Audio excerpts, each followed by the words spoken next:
We're going to see what's happening. We're going to see if we in here. We're going to see if we in the game. Hey, this is...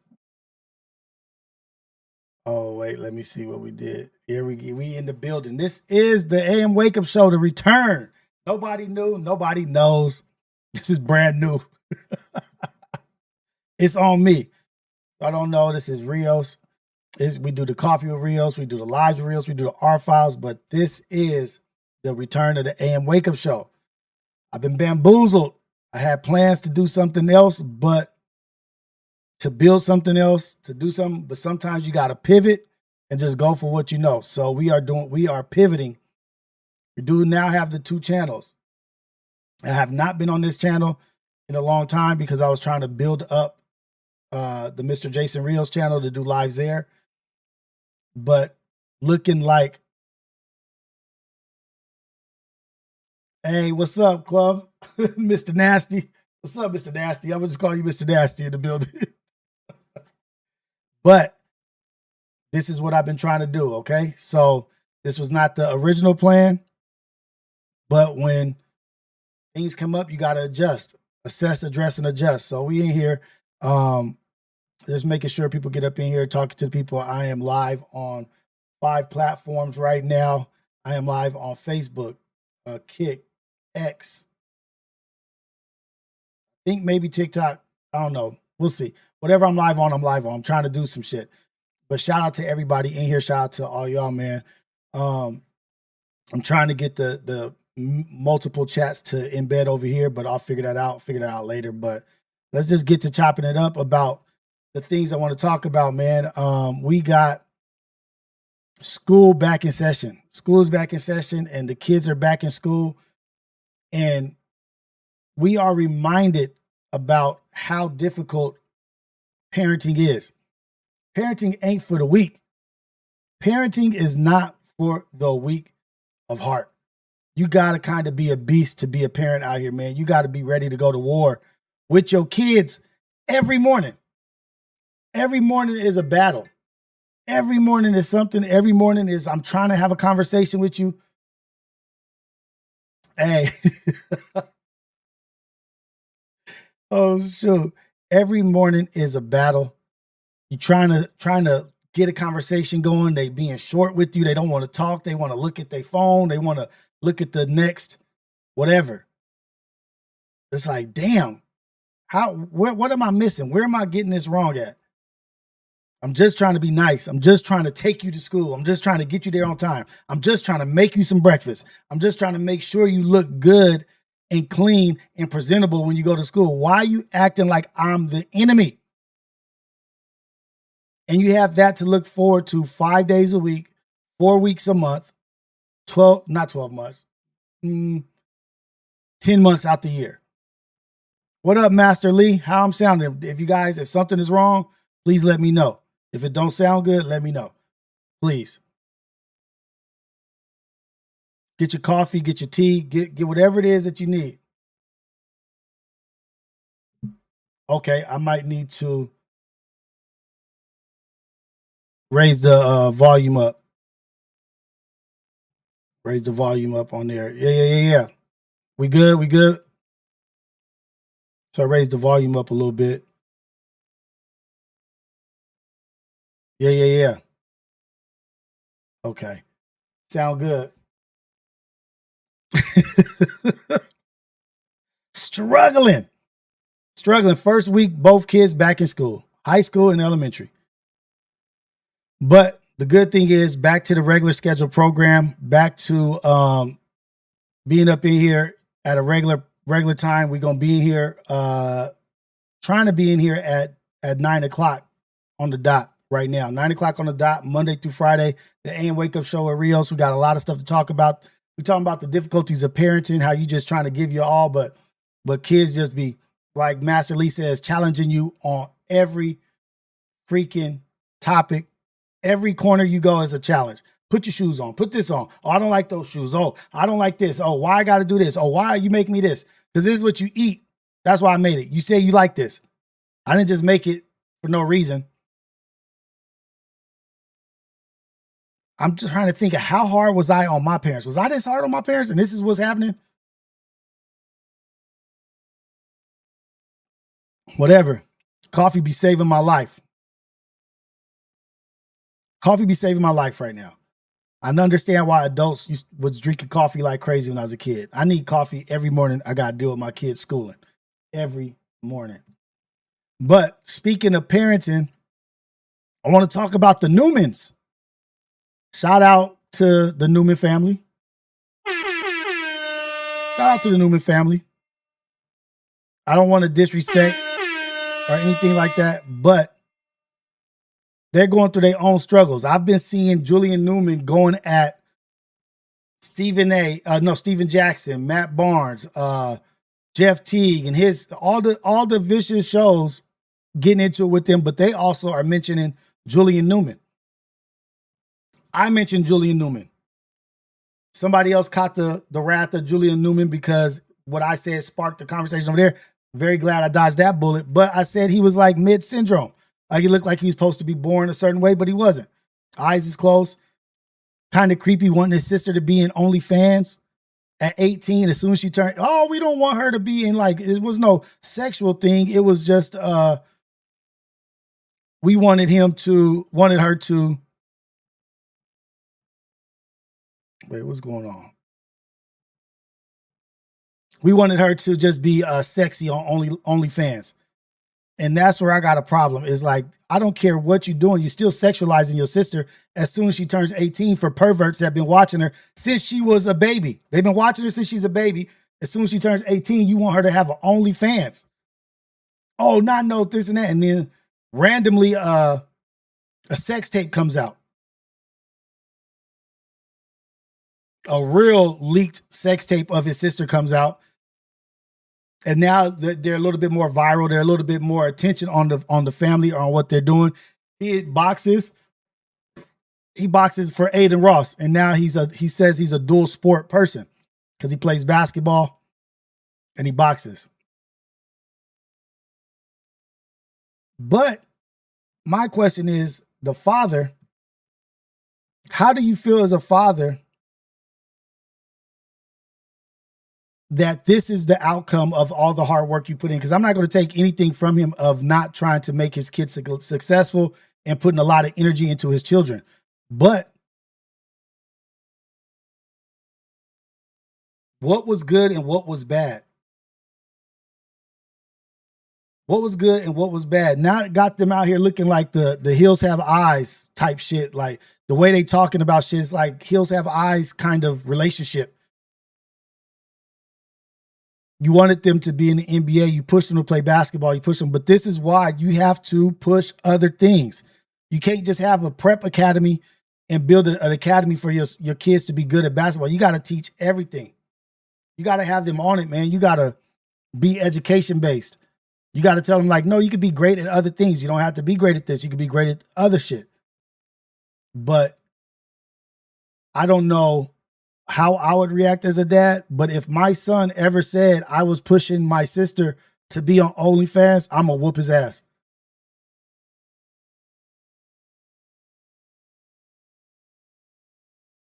I'm going to whoop my son's ass.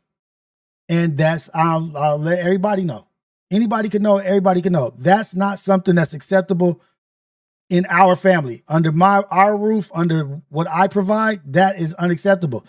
And now some other shit, but I'm not gonna say that. But how much respect do you have for your sister to be acting like that and saying that you want her to be, even if you want her in a bathing suit or even if you want her in some sexy clothing, that's what you want for her?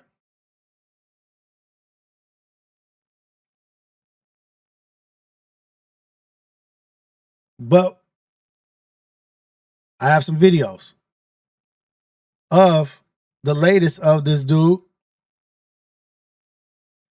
going off on people that I think are well respected and well accomplished people, saying they ain't accomplished anything. The latest and greatest is Jeff Teague.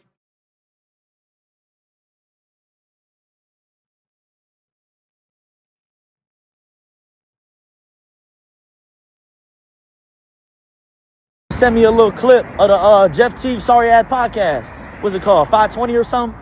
First of all, who listened to that shit, for one? A lot of people. A lot of people listen to it. A lot of people listen to that podcast. It's a good podcast. They're doing a great job over there. It's funny, entertaining. They be on all the subjects. It's actually a really good podcast. So just to disagree with them there. Second of all, you over here clowning Pops, working me out when I'm 10 years old, bruh, on some advanced shit.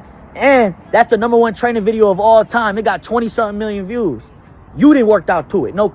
He was very viral as a child. When he was 10 years old, he was viral. Everybody's paying attention and thinking that he possibly could be the next or whatever, but people were watching. He was good at 10. He had handles. He was like a dribbling king type thing. Yeah. What the fuck is you talking about, bro? Who the fat dude on there too? Little fat ass nigga always running his mouth.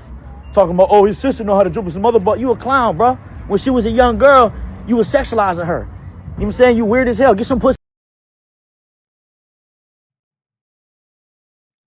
He was sexualizing her? He was sexual. Oh, it's an echo,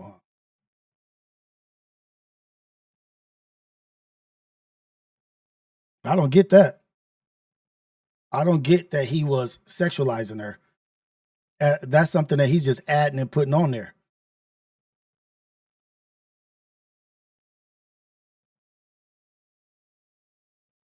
So I don't think that he was sexualizing her. That's just something he's putting on there. Like he don't. What? Trying to fix this mic real quick. Yeah. Okay. There we go. Yeah. Okay. You sexualized her. You tried to put your sister on OnlyFans. When she turned 18, you were trying to nudge her to do OnlyFans. Now she does. I believe she does have an OnlyFans.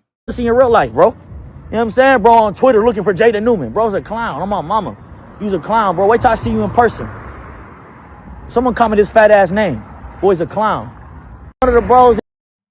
I don't think none of those dudes is really taking this portion of Julian Newman serious. I think this is just the trolling portion of this guy's career. Like he's a love to be hated kind of guy now. Like he's loved to be hated. He's the hated guy. He's the villain. Like I'm gonna troll. I'm gonna go to an NBA game and say I'm better than everybody out there on the court. His career now is the trolling thing, but still don't take away from the weirdness. Just send me a little clip of the Jeff Teague sorry ass podcast. There's one more still going in on Teague. Hey man, just like I told y'all, man, Julian Newman the algorithm, bruh. 520 podcast ain't on shit. This the most clips, most views, most attention y'all ever got, bro. Y'all some clowns. Like, who is y'all? Who is you? Who is y'all? Who is Jeff Teague? You a basketball person. You know who Jeff Teague. If you know who Jeff Teague is, who is y'all? And then you gonna contradict yourself in the same sentence talking about, oh, I don't know that nigga. I don't know you. I didn't sexualize your sister. I didn't know y'all. But you knew me since I was 11. That means you knew my sister when she was 8. You was a weirdo, bro. Stop talking like that. And you ain't dragging nobody through Cali. I don't know who you talking to. This hair real, my boy. You ain't touching nobody. That's on my... This hair is real. What? That got to do with anything. This hair is real. What? Internet. It's the internet. It's the internet, y'all. Mama, gang. You ain't with none of that. You ain't on none of that. Stop talking like that. Ain't nobody threatening you, bro. But you gonna talk about my family when they ain't talking about you? You know what I'm saying? Leave it with me. If you gonna talk shit, keep it here, gang. You know what I'm saying? My mama, my sister, my pops ain't got nothing to do with it, bro. You mad at my pops? Go out because you a stepdaddy or something? Like, I'm confused, bro. You mad at pops because he do the damn thing for his kids, bro. Because he wanted... Shout out to every father that is trying to push their kids to greatness. But I think there's a point of where you could push them to a breaking point and they snap. When that goal is not achieved that you push so hard for, there is a breaking point. His kids to go far ever since we was young. Stop hating, bro. For real, for real. You's a clown, bro. And like I said, y'all podcasts ain't shit. You still ain't tell me what you did, who you is, none of that. I don't... Why they gotta tell you who they is and what they did? I don't care how old you is. Nigga, I'll smack the shit out you. You have to jump. pretty high. Keep talking, bro. Then y'all got a bunch of yes man, a bunch of bitches on the podcast laughing at anything cuz say. He not even funny. Bro ain't saying nothing funny. Bro ain't saying, you know what I'm saying? In my eye, it's called sparring. It's called boxing. I box for real. You want to talk about people's eyes? You talk about people, man, stop playing. They must have said something about his eyes. I'm telling you, his eyes is close together, man. They is a little close. They are a little, heels have eyes. I knew I wasn't the only one that saw that shit. Like, something is a little off, man. It's just, something ain't quite right. I got better head than your mama, gang. For one. I got better head than your mama, gang. What? Hold on. That's not what I heard. Lord, please. And two, y'all laughing at some bullshit. Hoe ass nigga. Talking about Julian Newman's an idiot. All right, bro. Keep talking, bro. Keep that same energy, my boy. I understand him being mad, though. Like, you know, people talking about you, people talking about your sister or whatever, but you giving them ammunition. You giving them ammunition. You talking about you wanted your sister to be an OnlyFans at 18. On No Jumper, he talked about that shit. He had an interview with Adam, or his sister had an interview with Adam. And I think if his sister hadn't had a sex tape out, there would be no interview on No Jumper. Or I think he might have been on Hater World too. I think if like all this shit that's going on right now is based off his sister's virality and her sister being a young lady in whatever industry she's in, you know, men are going to hypersexualize her and put her in these places because she has a tape out. She has OnlyFans, and she's like, it's just weird. This young man is a troll now. I think he's like trolling, and he's figuring out his lane because he didn't make it to the NBA. His sister didn't make it to the WNBA, and now he's going after NBA people who are legends in the NBA. Who is you? Who are you? They're legends. They're people who had 10-year careers in the NBA, over 10 years. They are somebody. This shit is kind of interesting to me, man. Let me go to my bookmarks real quick. Do that like you want to fight, though. I don't like that. What the fuck wrong with her? This is their response. This is the 5:20 in the morning response. 5:20 in the morning response to Julian Newman. For the full response, head to Patreon. That coat. That nigga. He hiding the bitch. Gotta be. Got to be. Then you said I sexualized your little sister. Bitch, I didn't even know y'all. This nigga, I think maybe he don't understand what we said. He don't know how old we are. Like, I knew you because you and your goofy ass daddy was running around on all the little talk shows and shit. You was dribbling for 30 seconds and shit. He not lying. That is how everybody knows him. And then the hate train of everybody disliking him and stuff, you know what I mean? That was kind of fucked up, but his dad pushed him so much that it created a certain amount of hate for him. Like, I remember that, but don't nobody know you lame ass nigga. He's a fucking weirdo, bro. I was so shit. I said, did this nigga damn near call me a pedo? Bitch ass nigga, you trying to send these empty ass threats? I will smack the fuck out of you. On my mama. Oh, God. And niggas will really get on your ass. That's real shit. We'll slam you on your On head. my mama, we would drag you through Cali, fuck boy. Buy your hair. On my mama. Boy, he ain't gonna drag me before that bitch gonna come out. I swear, I was like, damn, he sending empty threats? You the one said you was gonna pimp the bitch out? Oh, God. Go ahead and play the clip. We here. Yeah, like, fuck is he on? Yeah. And God, shout out to her. Adam If you 22 wanna sell that on motherfucker, 5:20 in the morning. sell it at the premium price that you want to. But don't let your brother be your manager.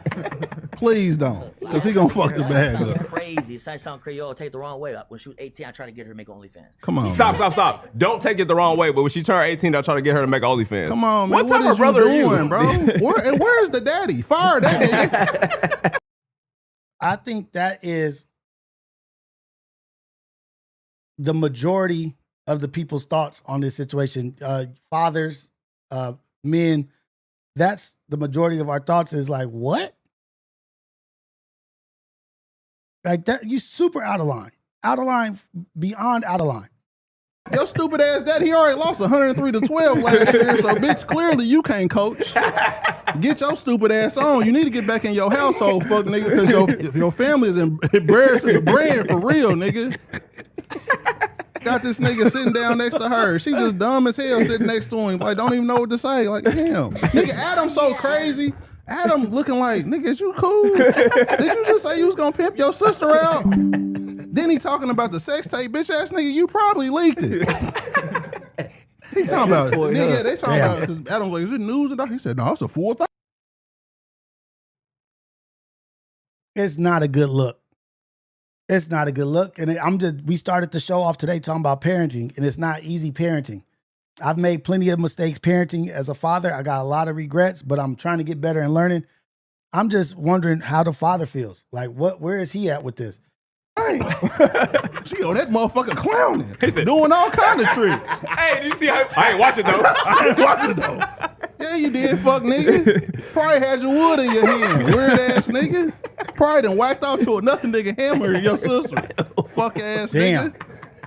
Then you on another podcast, your mama in that motherfucker, and the nigga sitting next to him saying, damn, bro, your sister tape fire.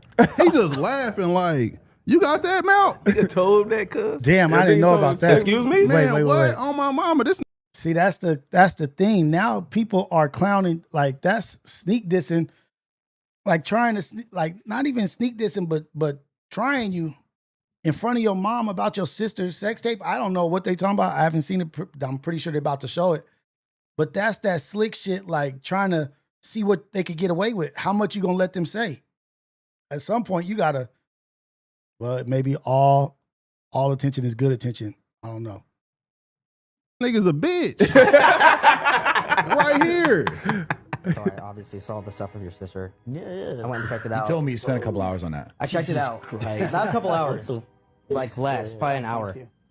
Fire, I'm not gonna lie. Like it was pretty good. What? And you It was talking good. I about won't fight? leave my Pause review. the Talking video. about fight. He got some white dudes talking about how fire his sister's sex tape is. And it's not one that was like on OnlyFans or that's something that was produced, purposely put out. They're talking about something that was leaked.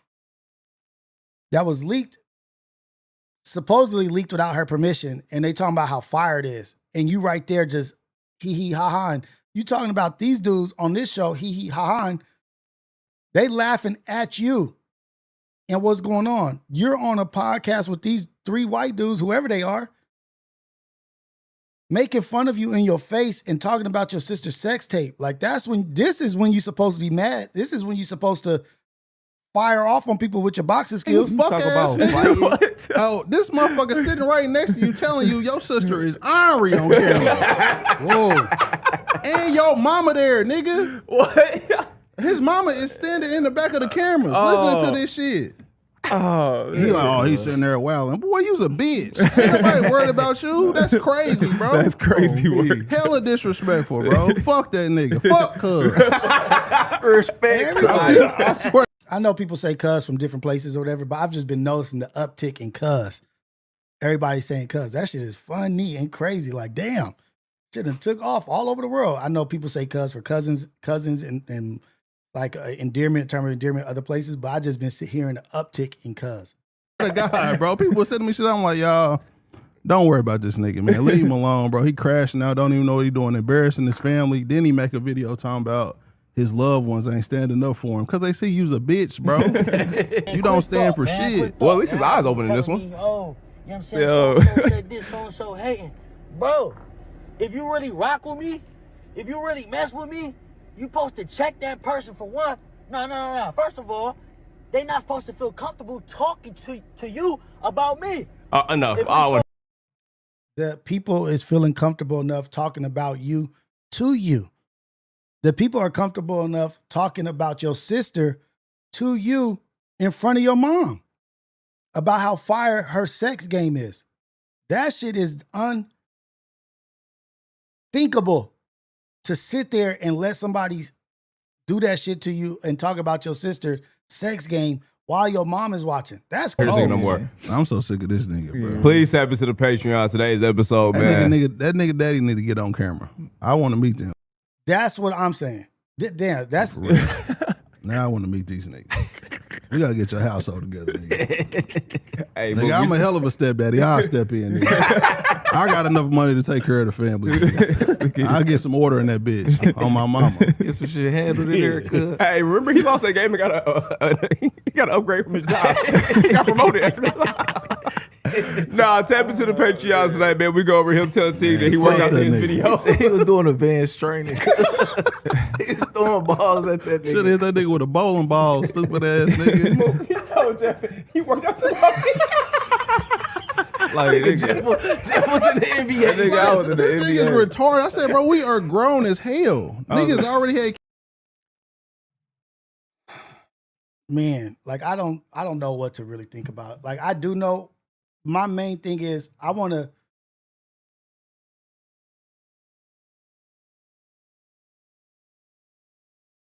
talk to the pops. Like I want to hear what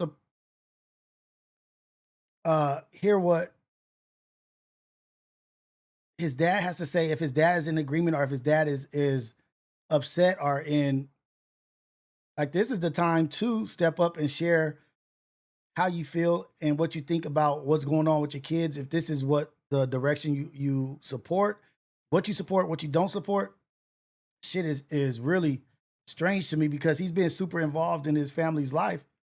What is this shit about?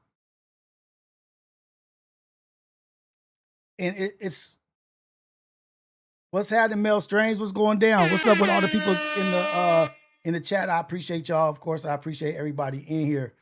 I'm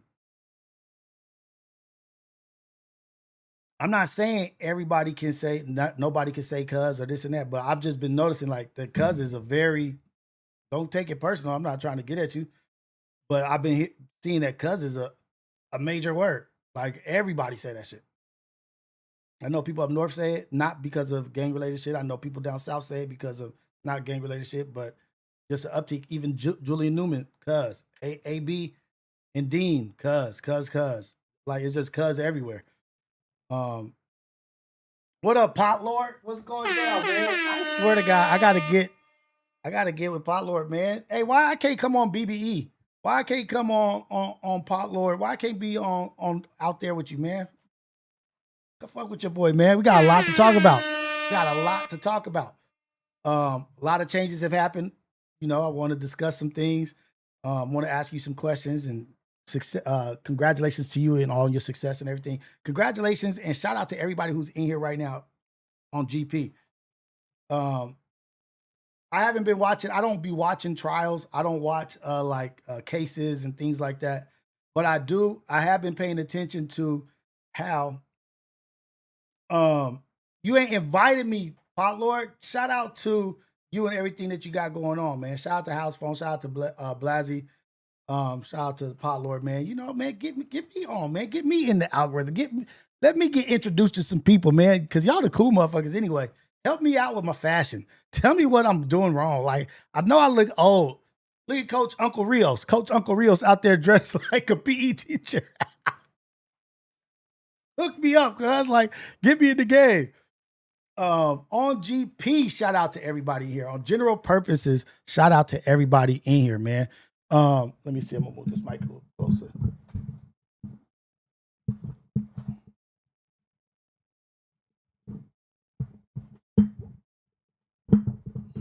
My bad, y'all.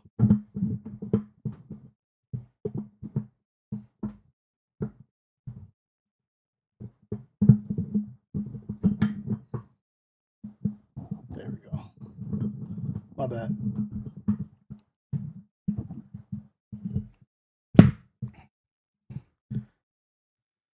Tiny's Fantasy League. Well, shout out to Tiny. Shout out It's a Herd, man. You know, shout out to the Apollo. Always shout out to my guys. But nah, man, I need to get with the guys, the fashion dudes, man. You gotta hook me up, man. I'm out here looking bad, man. I'm getting a lot of attention, looking bad. I gotta get my hair cut. I gotta start taking this shit serious. But let me just talk about something that I want to talk about is about people getting into it and people having drama on online or speaking to somebody, like this is the shit that confuses me. Like if I have a problem with T-Rail, or not even T-Rail, just say if I have a problem with Ohio ties, instead of contacting Ohio, I go to the internet and talk to Ohio through the internet to the chat or to the people. Why not call that person and be like, hey, this is my grievances. This is what I disagree with. This is my problem. Especially if you see the person, especially if you have the person's phone number, especially if you are in contact with the person. Why go to the internet to discuss or be like, to have the conversation that you're supposed to be having with them? Why have it online to the chat? Why are you like the Lush and Whack shit, right? The Moose and Ricky thing. You know what I mean? Like, I don't think that that's really any beef or really anything, but nigga, you guys are on podcasts together. You guys see each other weekly. Why not just talk to each other? What happened to just chopping it up and saying, hey man, hey, I got an issue. Let's talk about this shit. And if it is crazy, we can handle it another way or whatever. But that shit is interesting to me that now the beef shit is I go to the internet to talk about you. Like Lush, the return of Lush is today on the Tuesday show on No Jumper. Shout out. We're going to see him today. But the whole time while he's in rehab, all he's doing is talking about Whack or getting into it. Other people, it's like beef. Yell at the screen or send snapshots of conversations or this and that, taking polls. Who do you think is winning this disagreement? What? Even in your moments of turmoil or disagreement, you're asking the internet who's winning, like for validation, who's winning this? I fuck with everybody. You know what I mean? Like I fuck with everybody. I'm not beefing with nobody. I ain't got no problem with anybody, but I'm just calling out something that I'm noticing is people going to the internet for the issue. Whatever the issue is that's being had is going to the chat. Hey, chat, what's up with this? You know who I saw doing that shit? Krishan Rock. Chat, if she want me to go up, I'm going to go up, chat. Like you listening to the chat, turn you up to do some shit. We all know there's some issues there. Like I'm not going to act like we don't know that there's something going on there. But it's interesting, dude. Like how much control of your life is the internet? How much control of your life is the chat? Like how much do you need the chat to make your moves or decisions being made in your life based off of the energy or the vibes of the chat? That shit is starting to like make me question shit. Like, damn. Like, is this even what you want to talk about? Is this even what you want to do? Or is this how you moving because this is how the chat is moving, or this is how some blog or vlog is talking about? And you know, I got to give a special shout out to Gangland Neem, because to me, he the coldest out. He the coldest in the game right now. The I before the E. I don't know y'all. If it wasn't for Gangland Neem, if it wasn't for Neem, I would not be updated on a lot of shit. I'm old. I got 3 kids. I'm married. I'm trying to make shit work. Got a house, got this, all kinds of shit, sports, this. If it wasn't for Neem, my old ass wouldn't know shit. Like, he keeps me updated and entertained because the motherfucker is, yeah, I'm trying to curse. The dude is funny as hell. Shares a lot of the same sentiments or like outlook about things that I do. So I give him a big shout out to Neem. I think he's the best out here doing the shit. Like, number one, I'm gonna just say one. Not that I see a 1,000 people, like my grading scale is not like the best, but from what I've seen, that dude is killing it. And he keeps me up to date on shit. I could just watch Neem shit and be cool. Like, oh, okay. Yeah. Shout out to the gangland. Men need to start talking like men, face to face. Real shit. I see you on Facebook. I see my people on Facebook commenting. Yes. Auntie over there, I see you. Yes, men need to get back to having conversations face to face. A lot of things won't be said. A lot of things won't be said if it's face to face, because when you're face to face, there are consequences for your actions. Major consequences for your actions. If you disrespect somebody too much, it's going to go up. And when that is hanging over your head, repercussions for your actions and the things you say, you may not say the things that, not even may, you're not. You know how people start talking tough when there's people there to stop them from getting active, like there's people there to protect them. Oh, you ain't shit until your brother come around.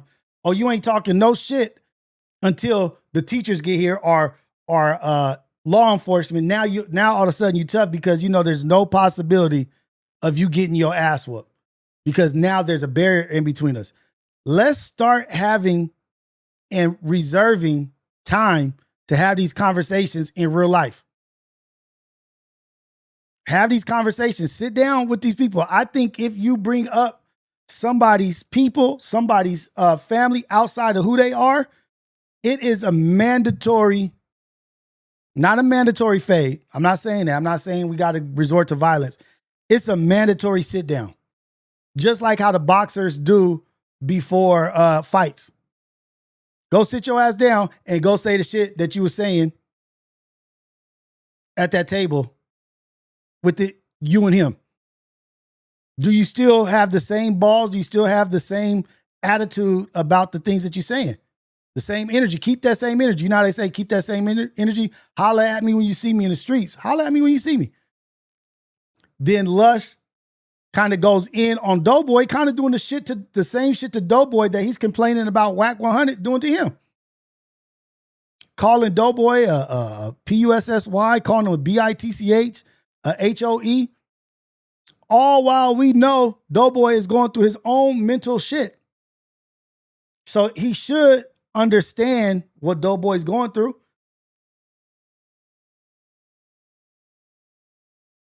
He should understand, have some kind of understanding of, let me tread carefully because he could be teetering between some serious shit.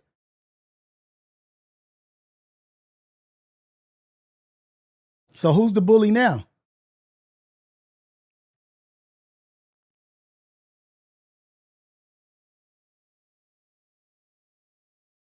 Checks in the chat or I'm gone. Shout out Alex, man. Got to get back to the basics, man. Got to get back to the basics. Let's have a conversation. Let's have a phone call. Let's meet up and grab a bite to eat. Yeah, I'm old. Old as shit. But I think some of that old school shit needs to come back. It needs to come back. It needs to be where you have to stand on the shit you say. If you disrespect somebody's family, disrespect somebody's woman, give up locations, do all this shit, you should expect there to be a war. But when it's content, who knows? Because I have never in my life ever told somebody and give them warning and fair warning that I'm about to whoop their ass. No. I ain't telling nobody else. I ain't telling nobody else even how I feel. It's going to be a surprise.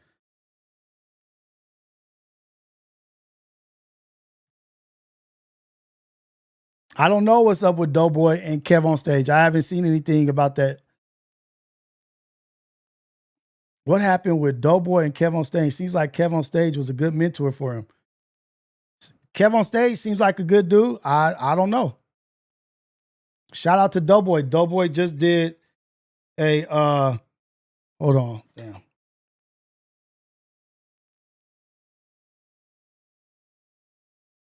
What up, big dog? Not much on this live right now. What's happening with you? You're not on live, but you're not, I don't got you on, but yeah.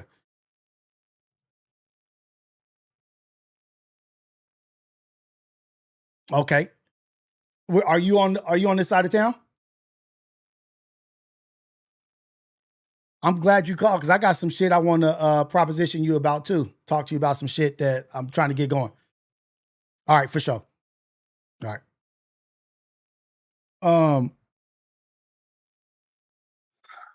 I don't know, man. Shit is weird. Shit is weird. I'm thinking I'm a dinosaur and I'm aging out. I'm putting it on that I'm aging out of this shit and it's unrecognizable to me because that's not how the world is. This is not how the world is moving. And it may be my generation's fault for getting locked up, or for my generation's fault from moving away from shit and not paying attention or giving it the energy that it needed, because I don't recognize a lot of these things. Doughboy just did a stand-up, I think it was yesterday. He did stand-up yesterday. Doughboy is talented. Doughboy's writing scripts.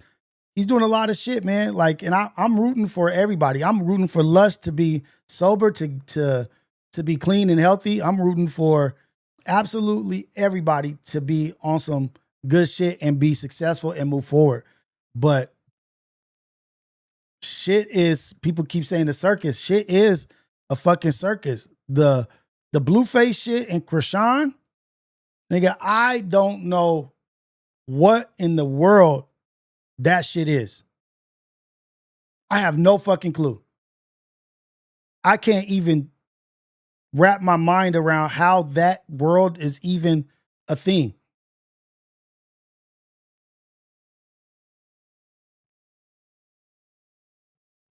Hey, Wavy Carter, thank you, man. I appreciate it. Let's talk a little bit more about what you appreciated in that conversation. We could talk about it here because I had a few different point of views about a few different topics concerning that.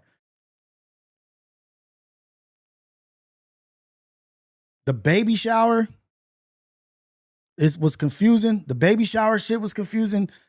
Adam at the baby shower, IRL in it, in real life, like live streaming the baby shower, telling Blueface, this is my first black baby shower. Like, you think all black baby showers is the same? Like, black baby shower, this is your first baby shower somebody that's black invited you to. It ain't a black baby shower. Like, it's a baby shower given by Blueface and Nevaeh, whatever. Then a nigga put his fucking meat on his knee mid-conversation twice. Put his meat on his knee.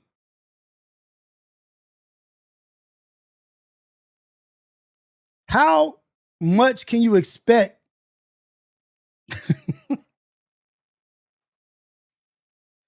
You can't argue or beat somebody in the same fashion that you would a normal person that is somebody that laughs that kind of shit off and that's entertainment to them. You know, like, that dude is in a different position in life than anybody I know. I don't know anybody that's like that.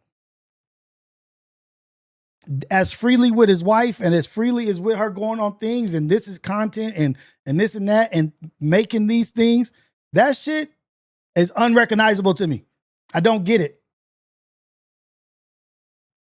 This is Rios, Society of Freedom. This is the AM Wake Up Show. I'm not even like, dude. Yes, Ohio. This shit is crazy.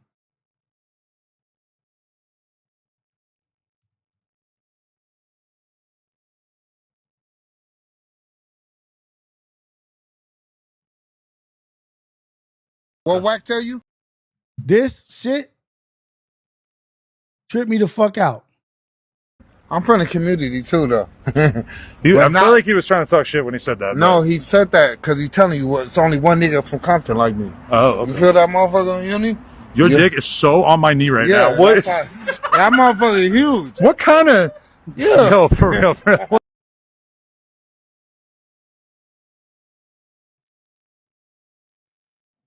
I don't know if he was scared at the moment if he enjoyed that shit at the moment or if it was just nothing to him.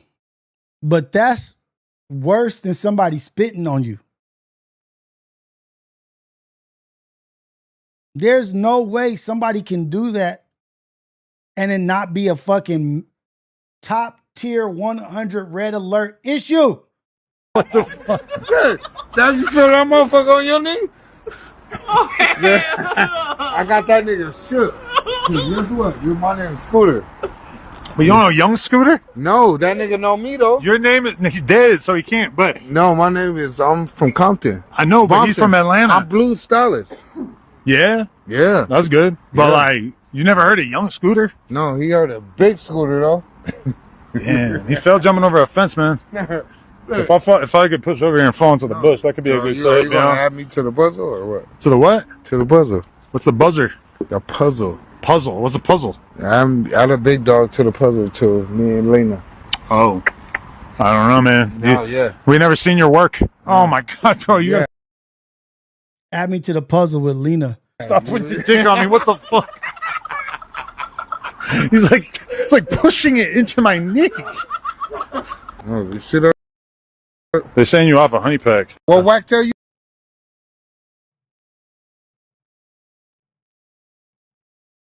Despicable behavior. Despicable behavior. That is, I ain't telling nobody how to behave, but that is that can only be received one way. You want to not be living no more. You don't want to be living no more. And you purposely did that. You feel that on your knee? Now, we all want to be mature. We all want to be elevated in a way that we are here for our families. But there are things in life that are going to cause you to not be here for your family. Like, that's one of them. That's one of them. I don't want to be in jail. I don't want to be violent or angry. But that's one of the things, like, it wasn't an accident. It wasn't an accident. He could have been scared. Yeah, he could have been scared. But there's times where your fear, you just go get your ass whooped. It's time to get your ass whooped. Even if you can't beat the person, just get your ass whooped. Stand up for that shit. Not nuts on thigh. Pin on knee. Peen on knee.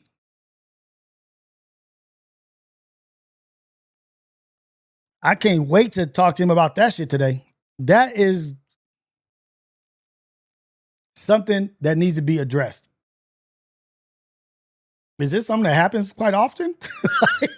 Is this a natural, regular occurrence? Because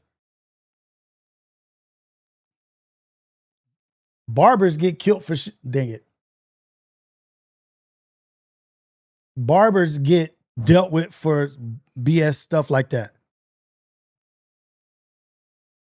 If you're in so somebody said if you're in the porn industry, that shit is probably normal. I don't know anybody else in the industry where I could say that, but I don't think just because you're in the porn industry or the corn industry that you do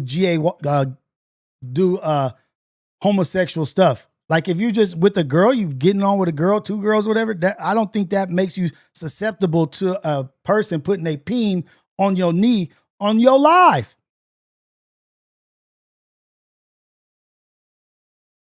I don't think so. I don't think Jason Love, well, I don't know. I don't know that motherfucker.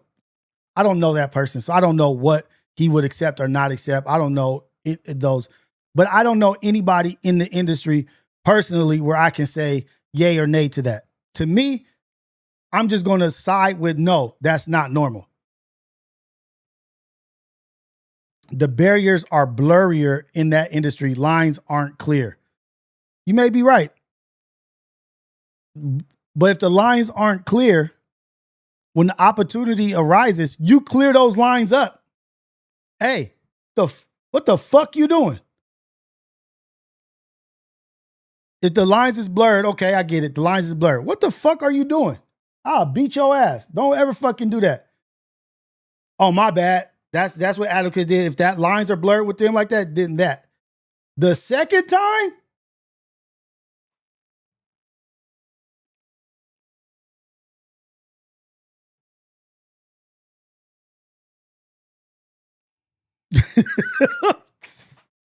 I'm just saying, and I'm just speaking for myself. That's just my perspective, man. It's just my perspective. I could be wrong. It could be a play. Could be created content. Anything for content. He let his wife go on a date with Drake. Let his wife do a guy on guy scenes. You know, like Ohio Ty says he worships the black peen.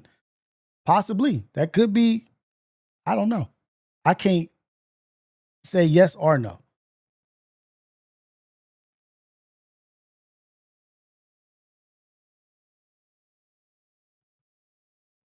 The shit is beyond interesting to me. But the back and forth shit on the internet, on microphones, I understand that people are getting views as for views and creating content. And why take care of something behind closed doors when I can carry this shit out for 2 weeks and get a whole bunch of attention and get other people talking about it on their platforms and this and that. That's when I don't take people serious about their issues, when they're doing it that way. Like, oh, I ain't taking that shit serious. That's why I said I don't take really much offense to what anybody is saying online or on a microphone or on camera until it's said in my face. And is this how you feel? And you purposely being disrespectful. Are you creating content or whatever? People going to create content. If you're on the internet, people are going to create content about you, talk about you, say things about you. That's what you give up when you get on the microphone. I talk about things that I see. They're going to talk about things that they see. But in person, what's the business? Let me holler at you real quick. Can we get out here real quick? Not for no physical altercation, but can I get you removed from the crowd and me and you? Let's holler. For sure. Let's get at it.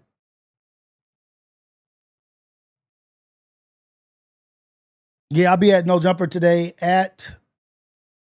on the Tuesday show, live. Why niggas on No Jumper can never get along? Too much meth and shroom residue floating in the facility. I don't know.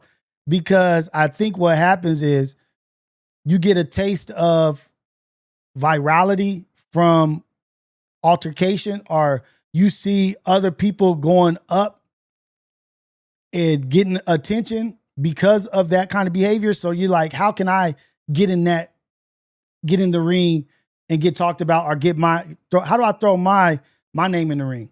And okay, I got to get at somebody. I got to beef with somebody.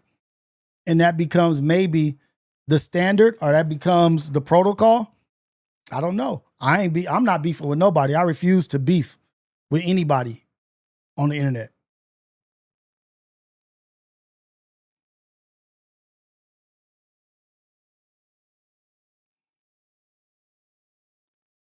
My work rate is 100 short form every stream. I'll be there.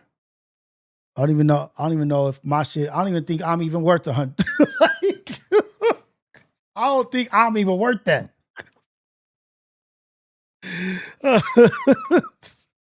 Like even the thing with Moose and Ricky, I think that shit was a misunderstanding. This is just me looking at Gangland Neve. Shout out to Neve. The shit was a month ago. It just came up recently about what Ricky said on Dijon's on a day in LA, Tams and Dijon. And Moose reacted to a clip the same way other people react to clips and take it out of context and go to 10 when they haven't seen the whole thing. But Moose reacts to that but you got a podcast with this dude called The New Wave. You guys got a podcast together, and you guys podcast often on No Jumper. Just get at him. Don't make everything content unless that's the plan. That's the play you and Ricky are running. But I feel like brothers that are in this game, in this industry, we all trying to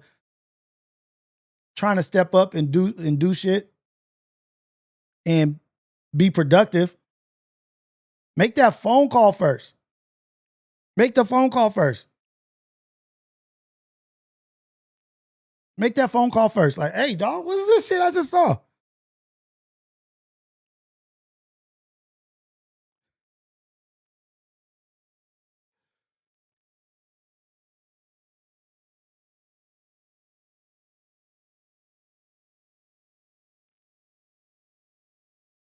On this, Christopher. Okay, go to my Discord, Mr. Jason Rios. I don't even know how to work Discord to go find people and all that shit. I got to get better at Discord. Or Mr. Jason, everything Mr. Jason Rios is right here on the bottom of the screen. Contact me on any of those platforms. Sizzle, thank you for the subscription. I appreciate you. Big ass subscribe thing. Damn. Drop that down a little bit. But who am I? Who am I? I'm just an old man sharing his opinions, sharing his perspective. But I think Moose and Ricky are both young, talented dudes, and they're going to be great at what they do. The more time that they spend podcasting or doing the shit that they are doing, the better they're going to get. Just don't get caught up in the vacuum of responding to shit within your own circle when you get out your circle and then you just talking about shit that's going on in your circle. Like, them dudes is intelligent. Them dudes got great outlook on multiple things.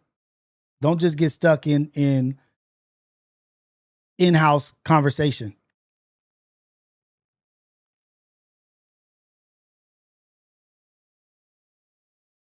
Wait. Rios under NDA, can't talk about it. I'm talk about what?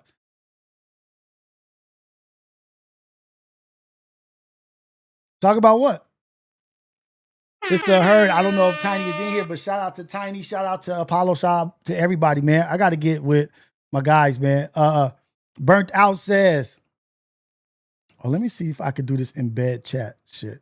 Burnt Out says, fake beefs is someone drowning trying to come up and get a breath of clout. Example, Lush is a real drug addict. My boy's in a detox and still needs to post like a junkie. Because yes, Burnt Out. Great point. Because that was what I was going to bring up. That is what I'm going to bring up today is addiction is more than drugs these days. Addiction is more than just gambling these days. Addiction is now, add to addiction,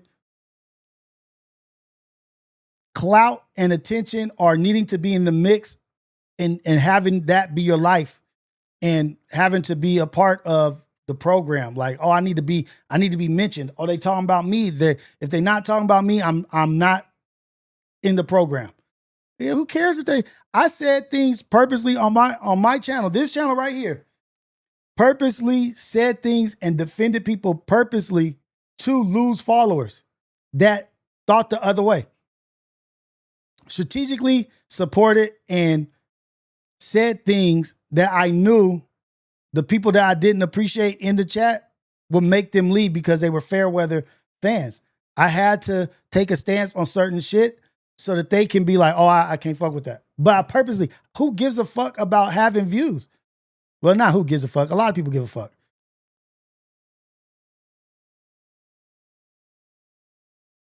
Who gives a fuck? Me, I don't give a fuck.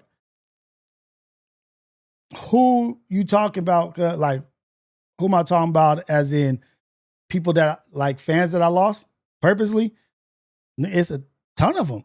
It's a bunch. I don't know their names. I don't know in particular, but I could tell by the way that the energy of the chat and the way it was going, motherfuckers had me fucked up.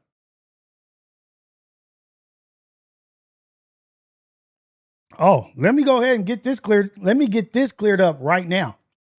Let me get this taken care of right now so you have no questions about how I feel. Shout out to everybody. We back with the AM Wake Up Show Monday through Friday. 8:30, 9 o'clock, till whenever. 8:30, 9 o'clock, 8 o'clock, 7:30. Every morning, Monday through Friday. That's where we at with the Ghetto Cafe, man. Shout out to the Ghetto Cafe. It's an AM Wake Up Show. You know, we got our coffee. We got whatever we need to get cracking. We got it. Burnt Out been here from the beginning. Ohio Ties been here from the beginning. I think Rotten Roll. I think Zasport. Ohio, Burnt Out, Cali Bags. It's a bunch of people that been here from the beginning, and you know, if you know, you know. If you know, you know the stance I had to take and the willingness to lose. You got to be able to get rid of shit and not worry about it. If you're doing everything just to gain, everything you're doing is just to gain, you're just going to be doing anything for whatever.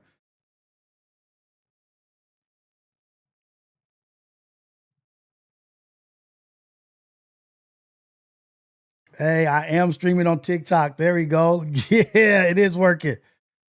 Kick, TikTok, X, Facebook, and YouTube. That shit is so tight. Like, I can't even tell y'all how excited I am about the future and what's to come.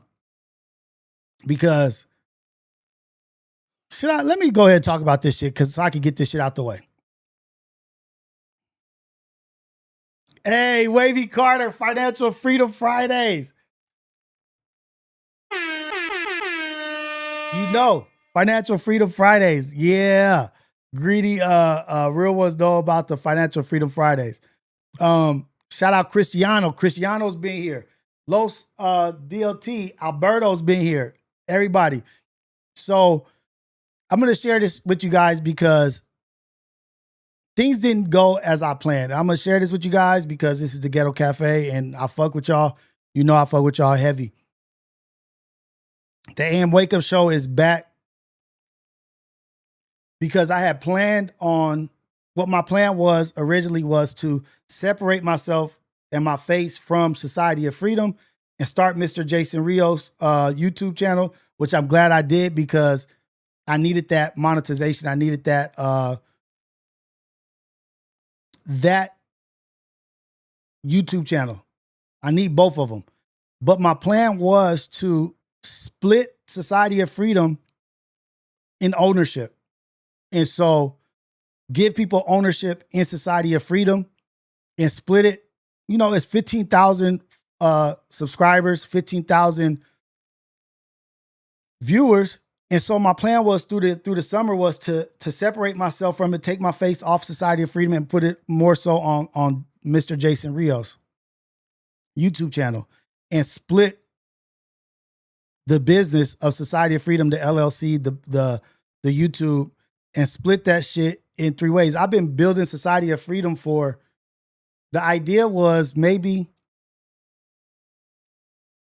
20 years ago is when I came up with Society of Freedom of the handcuffs being broke, the whole thing. One day I'll show you guys the first rough draft of what I thought Society of Freedom should be. And it's turned into what it is today. But I was going to split Society of Freedom into ownership. Like, I don't even know how to say it. Like, break it into different pieces so we all own Society of Freedom. And that way it gives people some ownership and feel like, oh, that's mine. Let's work harder or let's push more and build up Society of Freedom with everything. But things didn't go as I planned. And so what I was doing was building up Mr. Jason Rios to have that for me and just push that and let's build that and got it monetized. And I was going to go there. But throughout the summer, things didn't go according to my plan. It went according to God's plan. And God separated and removed and did things the way he does. And I appreciate it because no time is better than God's timing. And now I took all that time off from the page that was building, that was doing great, to build up another page in thinking that we were going to build this shit up as a team and it was going to be announced.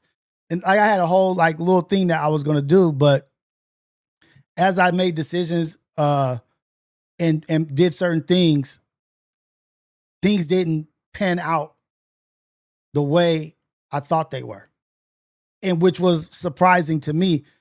And, you know, all fair is in love and war. You know what I mean? All fair. I'm not mad at anybody, not mad. But with that being said, being that those things didn't go the way that I wanted them to, and I wasn't able to gift or be able to make the presentation that I was going to do and, you know, build out from no jumper and promote and do this and that, I'm back over here.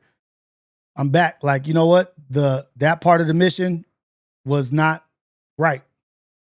God's like, no. Nah, buddy. That's not happening. Which is a good thing, because what if I had not done this move or whatever, and I did give ownership or I did give this and that, and to people that don't really, you know what I mean, don't really support or feel the movement. You know what I mean? Like, not that they don't support me or this, that, but it just was not right. It was the wrong decision to make, and God made things happen so that it didn't happen. And I appreciate it. God is good all the time. All the time, God is good, and I'm thankful. But now, the pivot, the assess, address, and adjust. And here's the adjustment. I'll still be on the Mr. Jason Rios channel, YouTube channel, but it'll be more of pre-record, more of reacting to certain shit and this and that. This over here is back to what it originally was the AM Wake Up Show, Coffee with Rios, doing things out there in the world, being more involved, family stuff and all that kind of shit. Mr. Jason Rios will be what it is over there, but plans have changed. And I'm not too proud to say, or I'm not embarrassed to say that it didn't go the way that I planned. Happens. But time to get back over here, start putting, like I sacrificed. That's the funny shit. Like, I literally sacrificed building the 15,000 subscriber page to start a new one. And that was my sacrifice. But then, hey, sometimes you do shit stupidly. What up, Cool Dad? What up, Cash? I see you in the building. There's another original. We back to it over here, though.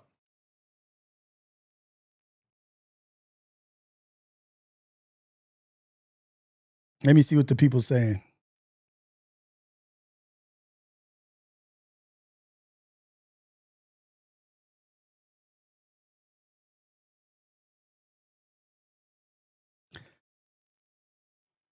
Hey, check out the Discord. Ohio Ties dropped some more shit in the Discord for financial shit. And we will be back with the Financial Freedom Fridays. We will be discussing finances and investments and all that kind of shit. We will start back doing that on Fridays, and get into Discord, get involved. And I will be doing call-ups, but it won't be in the same quality that this is, because the call-ups are in like 720 or some shits when you do it through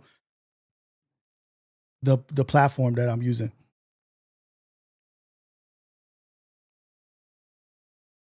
Let me see. Shout out Octavio, for real. Small echo, but good.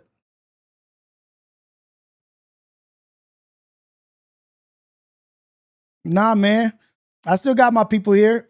I still got Anya Javonda gonna be here Wednesday. It's been a break for a few weeks because of regular shit. They'll be back. Javonda, Anya will be back.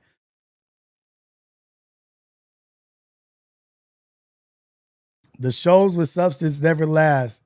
Dividends. How real homies be moving. Red Bulls every day. Men plan, women plan. God is the best of planners. Straight up. God's plan is real. They don't want ownership. They want super chats and validation from niggas who don't even support. Woo. Anya got the chair. Anya has the chair for sure. Anya for sure has the chair. Manifest wisely. Very much true. It's okay if people don't want it as much as you do. And it's not even if they don't want it as much. This might not be some people's intentions. Some people may be like, nigga, I don't give a fuck about that shit. And that's fine. Like, you can't make people want something for themselves that you want for them or yourself. People have their own plans.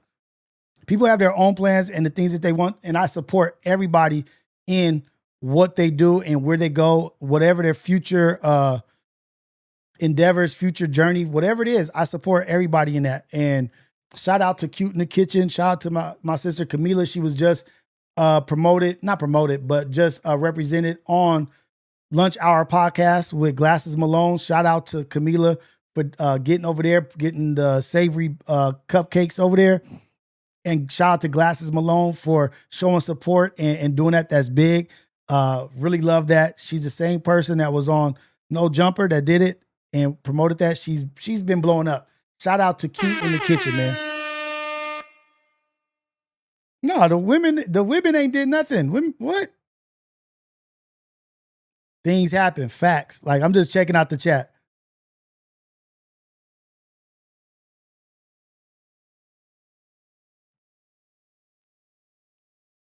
Really rooting for the syndicate. Hope that syndicate, shout out to the syndicate, shout out to Manny, shout out to Fred.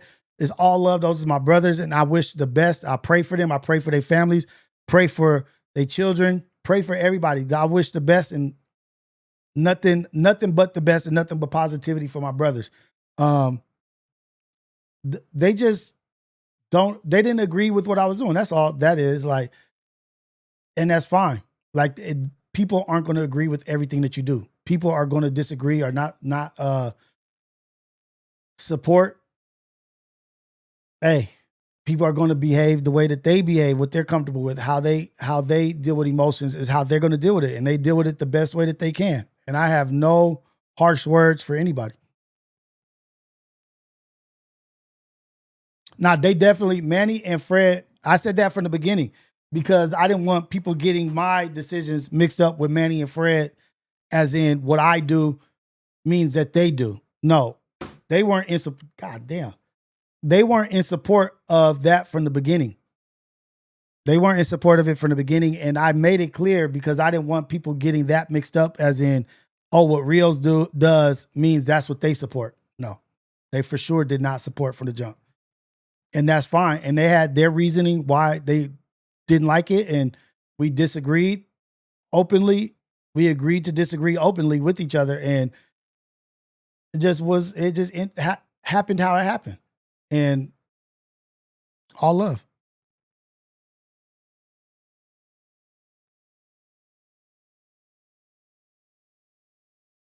Cali bags. Even if that's the case, it's weird. Niggas don't want to keep supporting or even be seen on camera with their real life homie no more. I don't like, this is the thing now, Cali. I don't want to judge anybody and say anybody is weird. Everybody is dealing with shit the best way that they know how. And resorting to their ways of dealing with shit. And at some point in time, people will wake up or see it, have it a different outlook or see it differently. And that will happen. And no matter what, I'm going to be here or there whenever anybody needs me. That's just who I am. I'm going to be there for the people that I love no matter what. Regardless, I'm here. And when maybe you feel differently, I'm still going to be here. Maybe you don't ever feel differently. I'm still going to be here. You don't fuck with me or this and you don't support me and this and that, I'm still going to be here. You need some help with anything, I'm still going to help. That's just how I get down. That's just me.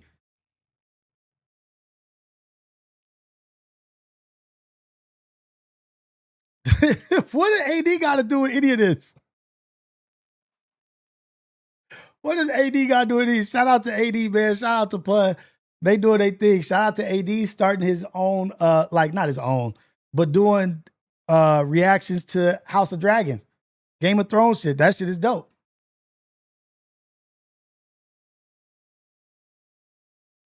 Yeah, you can't blame them. You know what I mean? Like, that's their stance. And it's all love. Like, no matter what is needed from me, I'm going to be there for my brothers no matter what. No matter the situation, I'm there for them. I'm not hurt. I'm not mad. I'm not going to say that I wasn't surprised, because I was a little shocked. That is what I didn't plan for. Look, remember you guys just got on me right now. God's plan is the best plan. Fool's plan. That's not what I expected, but that's what happened. And it's still all love to everybody. Like, they're like, whatever I can do to help anybody or do anything, like anything, I'm there for my brothers. And I believe they are there. They are too. It's just everybody's dealing with it the way that they're dealing with it. All love all the time. Because I'm still at the drop of a dime going to 10 for my brothers.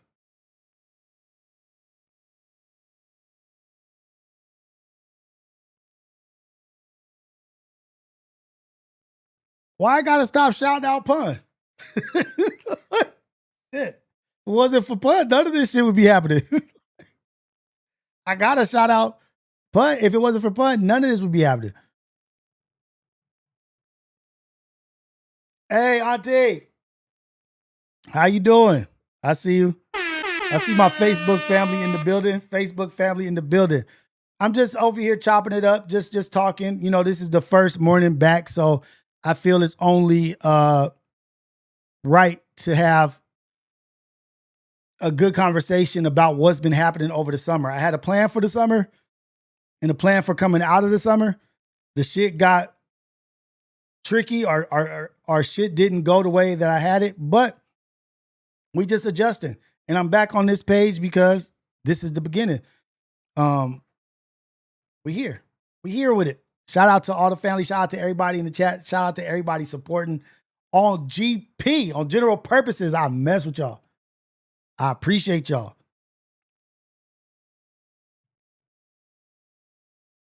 Shout out to the syndicate for sure. Syndicate, I'm going to say this. You can't say that Ace Boys Worldwide wasn't one of the coldest shows, and you can't say Syndicate wasn't one of the coldest shows. You can't.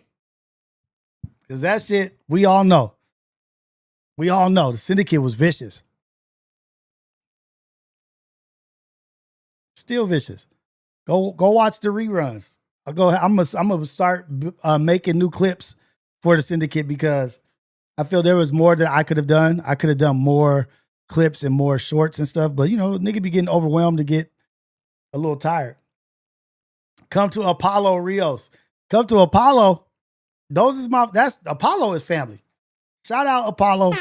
Shout out MacWap. Shout out to Keem. Shout out to TF.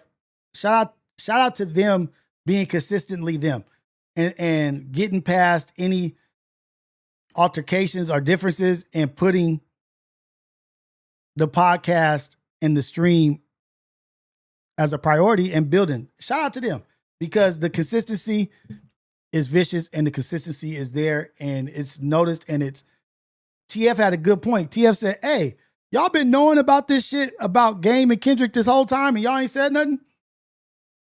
It's like, yeah. Shout out to them for not being thirsty for virality and talking about that shit a long time ago when they could have. And they just, nah, man, we cool. Like, we ain't got to discuss shit. They talked about it when they did. And that makes me think, like, damn, these cats got way more that they could talk about that they don't, because they just stand on what they stand on. And I appreciate it. Shout out to them and their whole circle, man.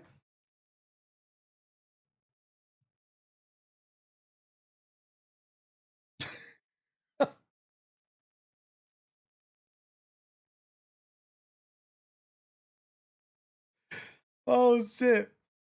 Oh, man. Hey, somebody said it's shitting on the Tuesday show you on. Yeah. Some people believe that. Some people believe the opposite of that. Hey, all I know is what I believe. I know it was dope because it was just real, raw, authentic, just brothers just chopping it up.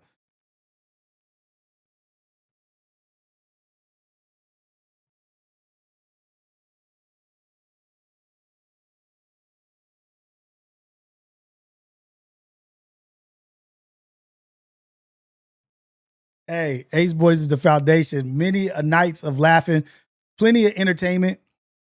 Yeah, for sure. For sure. Shout out to that. Shout out to the past. And like, you know what? I learned a lot from Ace Boys.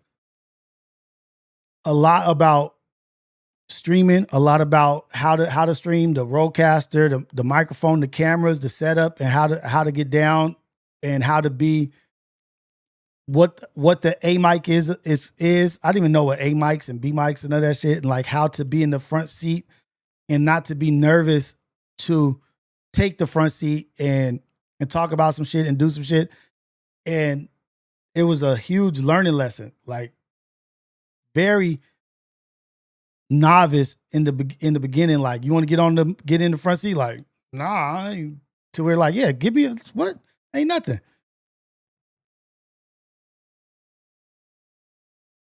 Hey, shout out Greedy, man. Thank you. I appreciate it. Shit. You know, we just here living. My point. Do you guys want to talk about Stephen A. Smith and the confusion of what he is to himself and to the people? I just don't get it, and I don't understand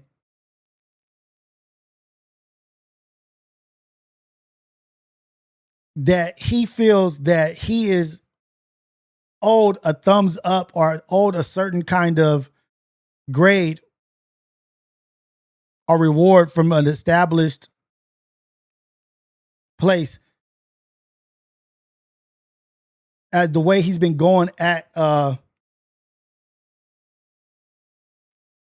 black women in politics. Let's get to it. Let's get to it. I'm gonna talk about it anyway.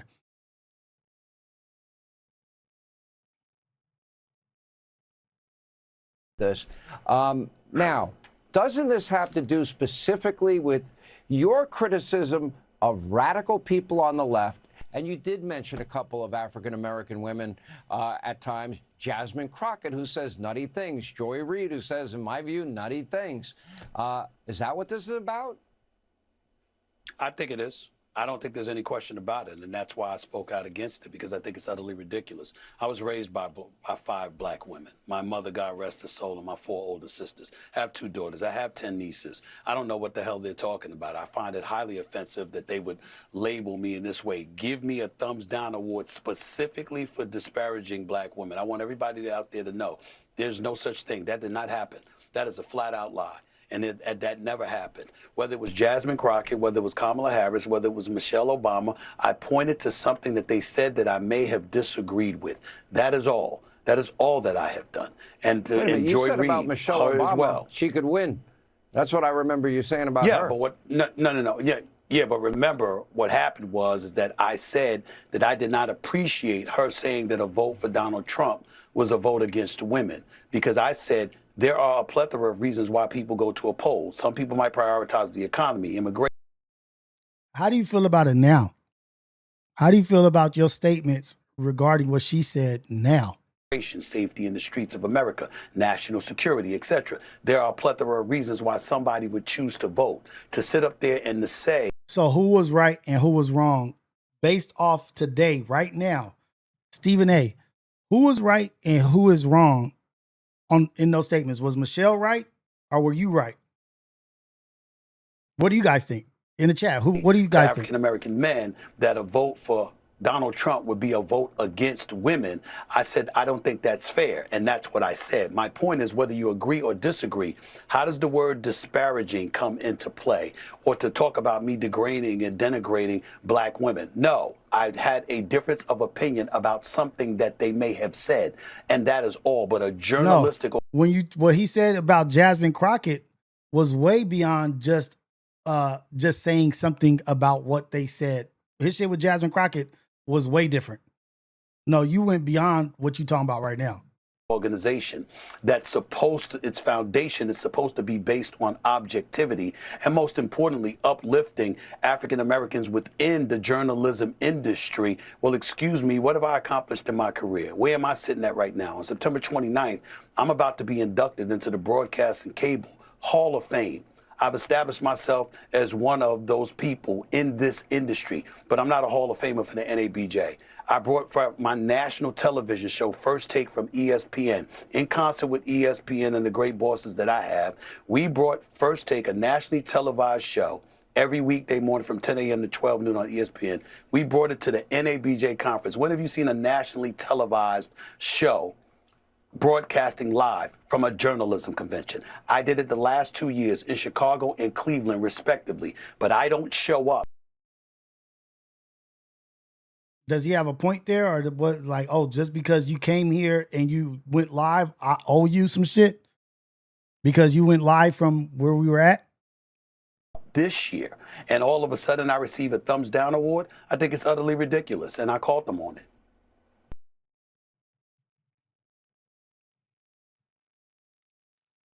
thumbs down. He didn't like that. We be thinking that some of these people don't be really paying attention to the smaller platforms, or the they're too big. They're beyond paying attention to these things. Like, nah, that should be bothering them. Like, these big wigs, they pay attention to the smaller channels. They say Kendrick pays it. Apollo said Kendrick be paying attention to shit. He be tapped in. Said Kendrick pays attention to Viral Way. Snoop pays attention to Dijon. Just because these people up here, that's why I said Drake has to pay attention to shit. There's no way he doesn't. So you so mad about this that you took your ass on Fox News to disparage the journalism company thing, the NAAJB, whatever. You take it to Fox News to go at them. Just because you show up somewhere and you go live from that place don't mean they owe you shit. You took a #1 show. I think ever since I've been paying attention, First Take or whatever, ESPN First Take has always been a go-to show in the morning. Has always been vicious. It's a staple on ESPN. It's a staple. Now, what you do with your other shit, your other show with the debate shit, I think he's doing a good job with that.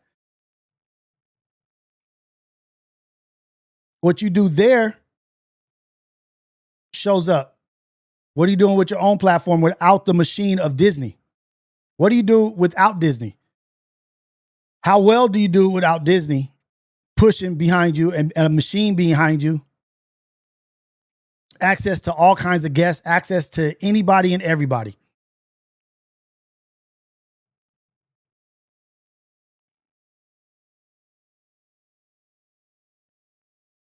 Hey, shout out, it's just 909 Dino, member for 14 months.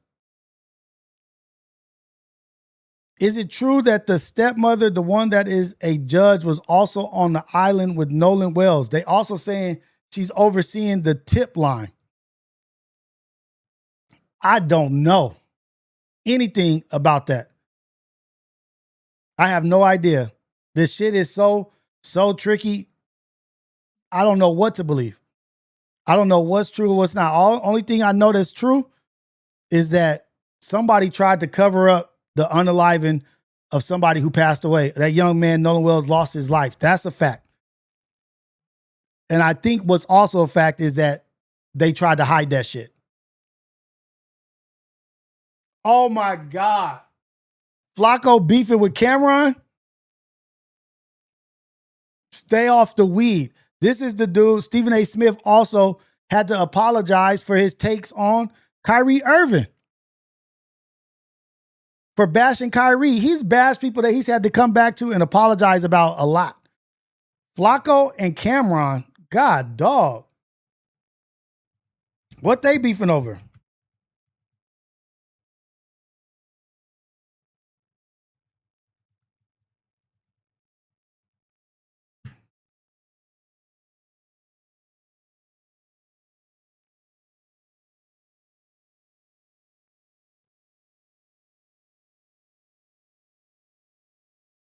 Let me see. Hold on. Let me find this shit.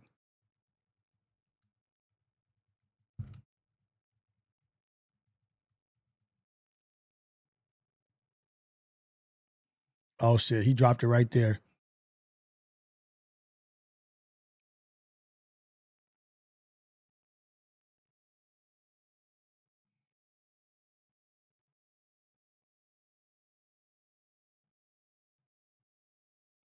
Wait, it's the Vic Mensa shit?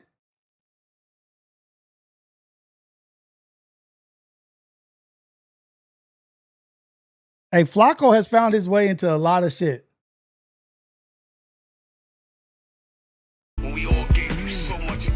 I love Cam. I think Cam like a straight bozo to be exact. He was acting like he was never happy for New York. He be acting like that with his real old friends too. Let's talk about that too.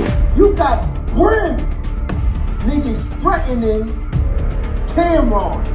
He's like such a problem. He felt that you misread what he was saying, and he was repeating what somebody said, and he thinks you took that out of context. I would love to have Cam on my new show. If I'm you guys, I'm gonna lock him up right now. He could be the sweetest, but he's got these very devilish ways. If they were fighters, would they be weak, mid, good, or great? Cameron. Did I just hear him violate Cam? Matter of fact, all y'all breasts stink. Y'all the breast stink crew. He's showing his character every chance he gets. But obviously, y'all know why I don't like Cameron after this week. It's so funny that you keep trying to make it seem like I'm obsessed with you. He said, I doubt it. I don't trust him. Does Flacco not like Cameron because of disparaging shit he said about Africans when you have said disparaging shit about black people? I don't know. I'm making a comment. I don't know. I have no context on, but he said that they beefing. Is that why, Flacco? Because this ain't very clear. We'll do a history of the name Cam. I love Cam. So I would want to see Cameron locked up. That would be my pleasure. Lock him up, man.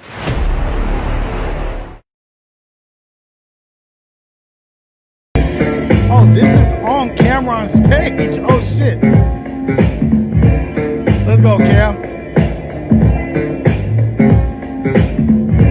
How can I gotta turn that off.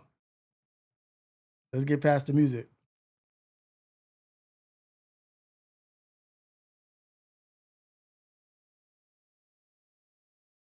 Now, is he beefing directly with Flacco, or is he just commenting on everybody hating on him? Because how you mad at him for making something okay, disparaging, or maybe something you don't agree with? He said about Africans, saying that they stink. That was a harsh statement. But people were saying that Flacco stunk.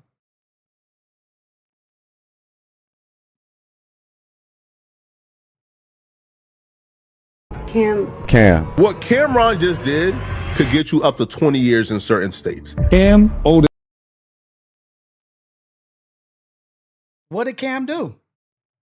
You know, I'm out the loop. What did Cam do?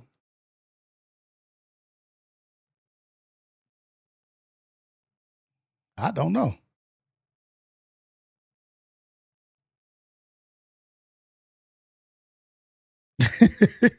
he just trolling. He just responding to the people. He just trolling with the people. But yeah, like I wouldn't trip. I don't think he's gonna beef with Flacco. But Flacco has been making his way in some mainstream shit. He was just Tasha K. Just that his name has been in some mainstream shit. So it might be that he goes at Flacco.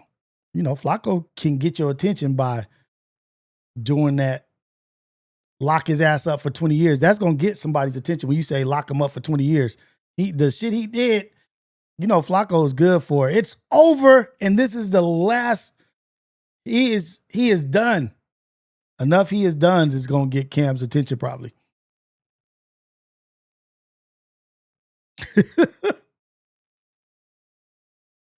I think so. Let's get to the Vic Mensa Cameron thing, because I think Vic Mensa had a good response to something Cameron said when Cameron was saying something. It was a bit ignorant. It was a bit naive and tongue in cheek, like low hanging fruit. And Vic Mensa had a great response to it. But let me see if I have that.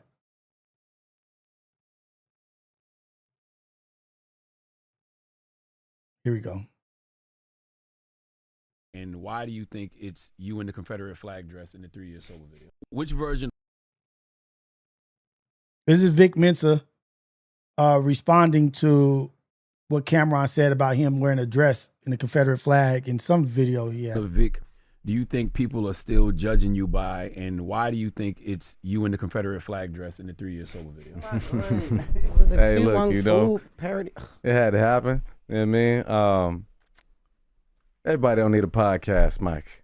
I've been saying that forever. Yeah, why not? You're right. And by the way, I love Cam. I would love to have Cam on my new show, the Vic Mensa Show, coming out August 26th. I thought everybody don't need a microphone for a podcast, but you do want him on your show. Everybody shouldn't have a microphone or a podcast, but you do want him on your show. Come on. We've talked about being 5 years sober now on September 1st, just like how much I've grown at 33 from 23 or 26. And that's one of the things I try to illustrate in this show. I've done a lot of wild shit publicly, like across the board. You know what I mean? My growth, my stumbles, my fuck ups, pretty much all of them been in public. Another thing I think though is that at a lot of times my messaging, whether it was effective, has been quite consistent. I mean, the things I stand for, the things I believe in. Even this conversation, it starts because I really do believe in the collaboration of Black people globally. Like Malcolm did, or Martin did, or Angela, Maya Angelou, Marcus Garvey. Our North Stars, they believed in our unity and that being how we really get free. One more thing I say though is that they was really in the streets too, though. They I'm not saying Vic is not, but they was really out there foot soldiering the shit. I actually love the lane in culture that exists for Cam and Mace and Budden and Joe and Jada, the elder statesmen of hip hop, to have a prominent, significant voice in the culture that they help shape.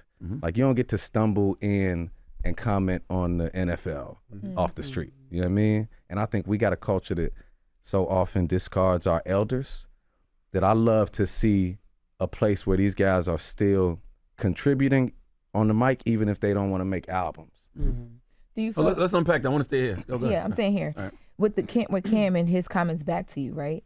What would your conversation be with him? Like, do you feel like he missed the point that you were trying to make in your video about the whole African not wanting to claim being African conversation? Well, at first he said that he felt like you misread what he was saying, that he was repeating what somebody said, and he thinks you took that out of context. That's where first. Was that the case? You know, I think sometimes we're not all having the same conversation. Why not get on the phone?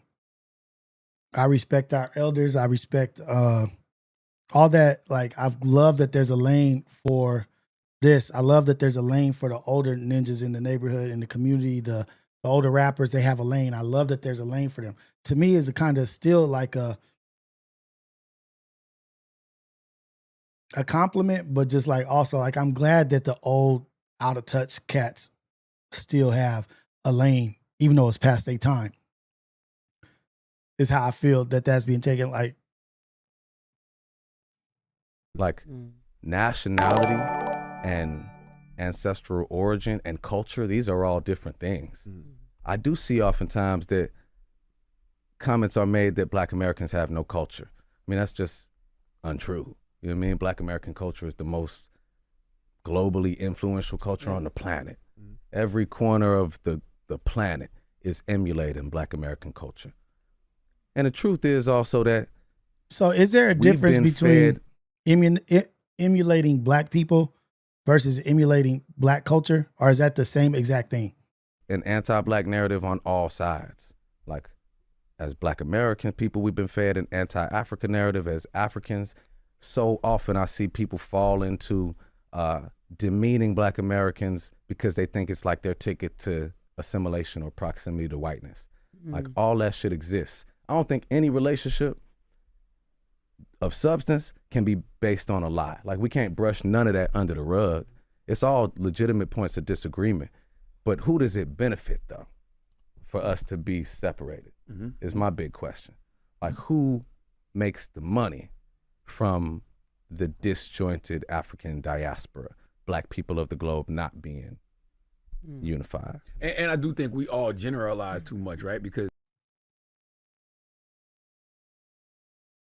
I'm gonna listen to this. I'm not gonna say. I'm gonna just listen. if you listen to Cam's original comments, you can't make a broad generalization and say Native Africans do not genuinely embrace black Americans. But there are a lot of Africans who do not embrace black Americans. sure they there do are. look down on us. So I For understood sure. what Cam was saying, but It's a lot was of just everybody broad that does. generalization, I think. A broad brush is gonna miss detail every time. You know what I'm saying? Man, I've been looking into some of the knowledge, and like, you know, these are a lot of type of things that I break down on my new show. There's a company called Geo Group. It's the largest private prison company in America, responsible for incarcerating thousands of black people here for profit, modern day slavery. You know where Geo Group is also operating? South Africa. They got thousands of beds in prison facilities incarcerating black Africans on Yes, the this is continent Jason. for profit. So it's like, yo, we actually do share a lot. We share a literal common oppressor. We share a common enemy. And it benefits them for us to think we have no common ground.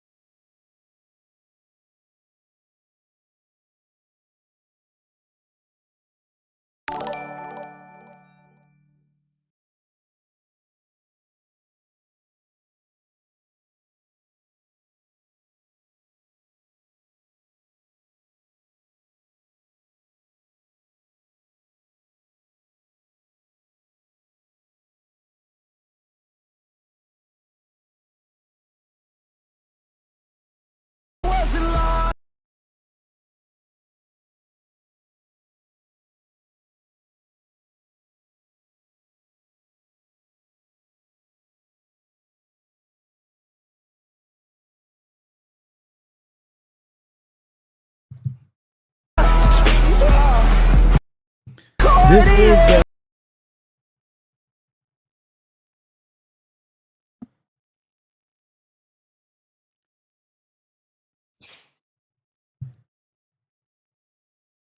I don't care about how much art or artistic value there is to like what you're doing. Was there another way to get the message across than that? Which I'm sure there is. And I'm sure there's artists. I'm not an artist. And I don't understand how artists think. And, you know, he's in a transitional like drill rapper, then went to this and went to that, like, and finding out who he is. He's probably a very young man. I don't fucking know. But is there not a better way to get this message across? And when was this video? Were you kicking your leg up in a dress and a blonde wig and you putting on, what are those things called? What are those things called that he's putting on his feet? Leggings. Not leggings. What are those? Hose? Stocking hose? Stocking hose. He's putting on stocking hoses with his foot in the air. You know what I mean? Like, was there another way to get that message across? Or what was the message? And who was like, yeah, that's a good idea. Great. I understand. I see your thought process coming out. Like, yeah, I think this was probably a mistake. You may look at it, regret it, but there's people on set There's cameramen, there's camera guys, there's grips, there's this and that, there's PAs, there's all kind of set dressing, makeup, and doing that. This is my first time seeing this. And that right there, the foot kicking is the shit that's like the feet kicking in the air.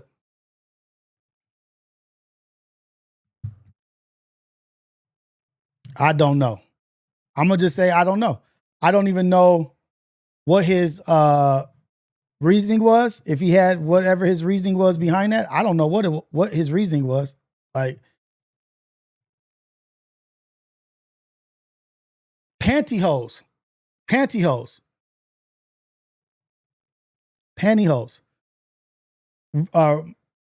Humiliation ritual. Like, I don't know. Like, I know that gets thrown out a lot, but that is kind of funny. Just the visuals of that. Like, y'all remember when Vic Mensa wore a Confederate flag dress and got chased around a kitchen by Mike Pence? Oh, dang. This is it. Like, oh, dang. This is a little bit more of the video, y'all. He could have had a woman do that. I would love to hear what his explanation of that is. Like, I want to hear.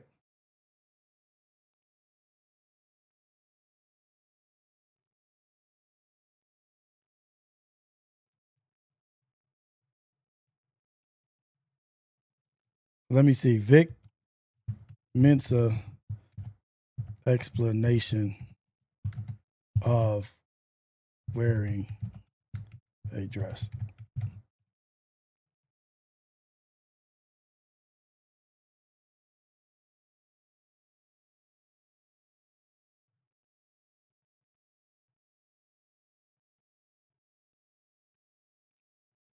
I think he spoke about it here. Okay. Judging you by, and why? Which version of Vic do you think people are still judging you by, and why do you think it's you in the Confederate flag dress in the 3 Years Sober video? Hey, look, you know, parody. It had to happen. You know what I mean? It had to happen. Everybody don't need a podcast, Mike. What that I've been saying that forever. Yes. Judging you by, and why do you think it's you in the Confederate flag dress in the 3 Years Sober video? No, that he didn't address that shit. Like, I that's a good question. Like, why were you wearing that?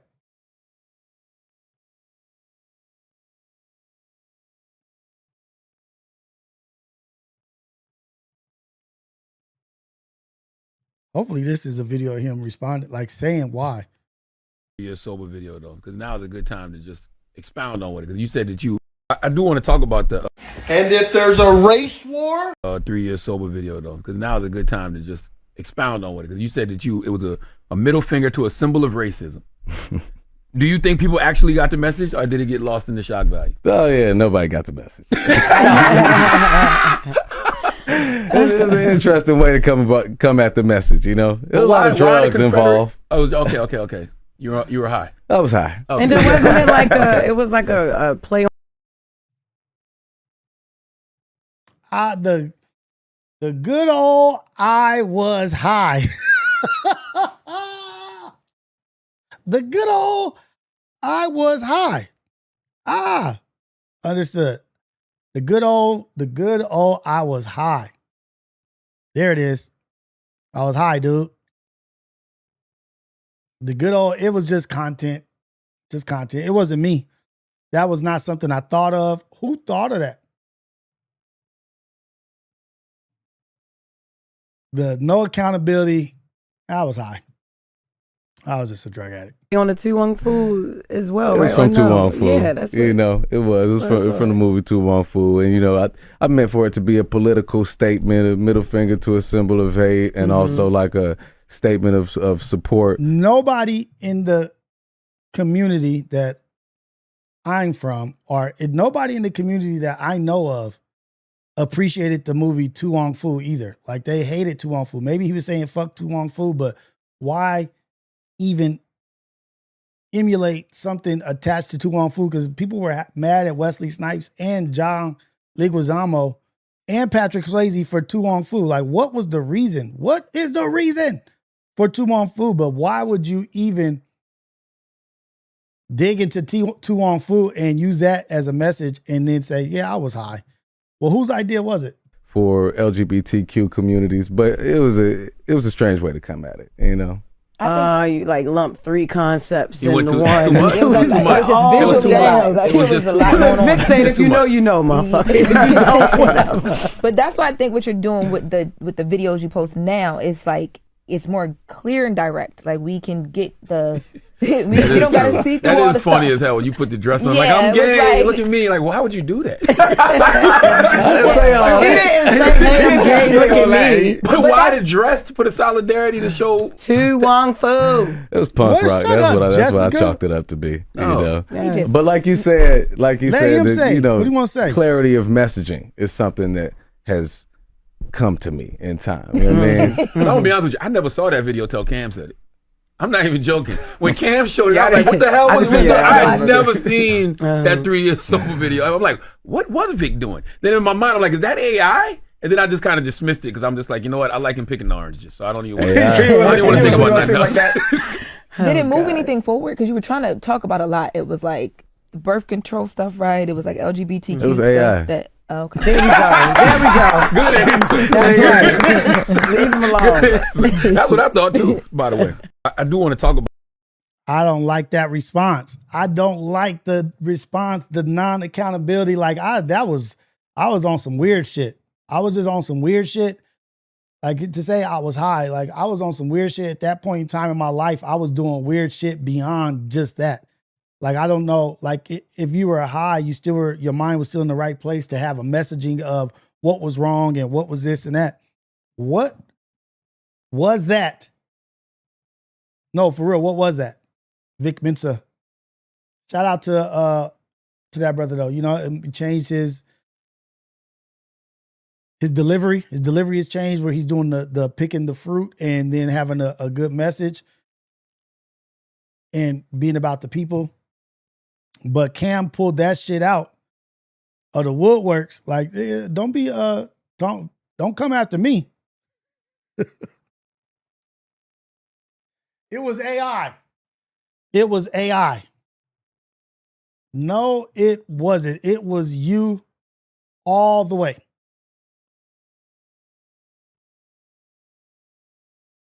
Damn, 3 years sober was the name of the video.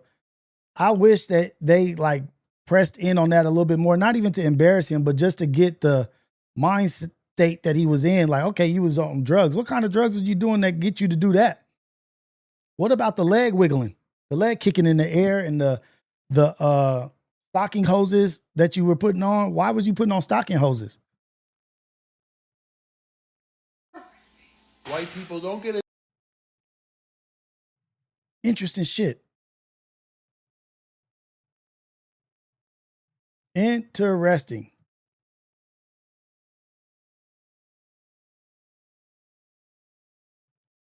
Vic Mensa has gone under a tremendous transformation. I'm just watching this shit because I'm just finding out about this shit too. You guys, the people that's been so pivotal for me in the last few years. One of the things that I always recommend to people that's been so pivotal for me in the last few years is this little book called The Game of Life and How to Play It. The Game of Life and How to Play It. And How to Play It. It's from the 1930s. It's about this woman named Florence Scovel Shinn, and it's about spiritual law. It's about the law of attraction, manifestation, the things that we hear about on the internet. Why does nobody ever talk about the power of persuasion? Who persuaded you into doing that? No one talks about the power of persuasion. Everybody talks about the law of love and attraction and shit. No one talks about the power of persuasion. Now watch us start seeing people talk about the power of persuasion. Everybody talks about all these laws that Robert Greene and all these other people was talking about, but no, who's talking about persuasion? All the time, but the way she synthesizes it is so powerful. Sometimes I'll send this book to hardened killers in prison and just see them start to transform their mind, to recognize that your internal dialogue is everything. That's what I would say to a young man. I won't even get into nothing else because I'll say you concern yourself with how you speak to yourself, with your internal dialogue, and you work every day, every night on programming that towards attracting the things you want in your life, you'll see things change. And reading a book like Game of Life, How to Play It, or even Joe Dispenza, Breaking the Habit of Being Yourself, that's about quantum physics in the same capacity. For a young man, if I had that 10 years before I did, I know I'd be in a different place today. And I know 10 years from now, I'll be in a different place than I am now, because I've started to recognize that, man, I'm not at the mercy of my mind. Like, I can. Emotional intelligence 2.0. Your mind is a tool that you have. Don't let your mind control you. You control your mind. Simple shit. Make an impact on what I attract in my life and what exists in my life through my self-talk. Because your mind is just a tool, right? That is. I don't like, I knew exactly where this shit was going. Come on, man. It isn't the you exist in between the thoughts, and the thoughts are a product of the tool. One of the things that Man, what you trying to come off hyper? I don't want to say that's how they trying to do it. Like, come off hyper intelligent, hyper advanced. This shit is basic, man. Like, the shit is super simple. The 2 books I said have like shit on all that shit. Like, you got to read all this extra shit. You don't have to. It's just basic mechanics, basic tools, basic fundamentals of life. Ain't shit that these books is talking about, ain't shit in these books that ain't in the Bible and the Quran. Nothing.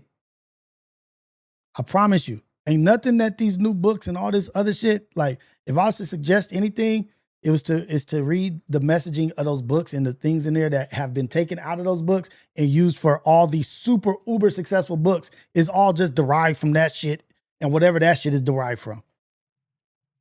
Real talk. Real talk out here in the field. Bullshit ass book. Put his ass in the dress.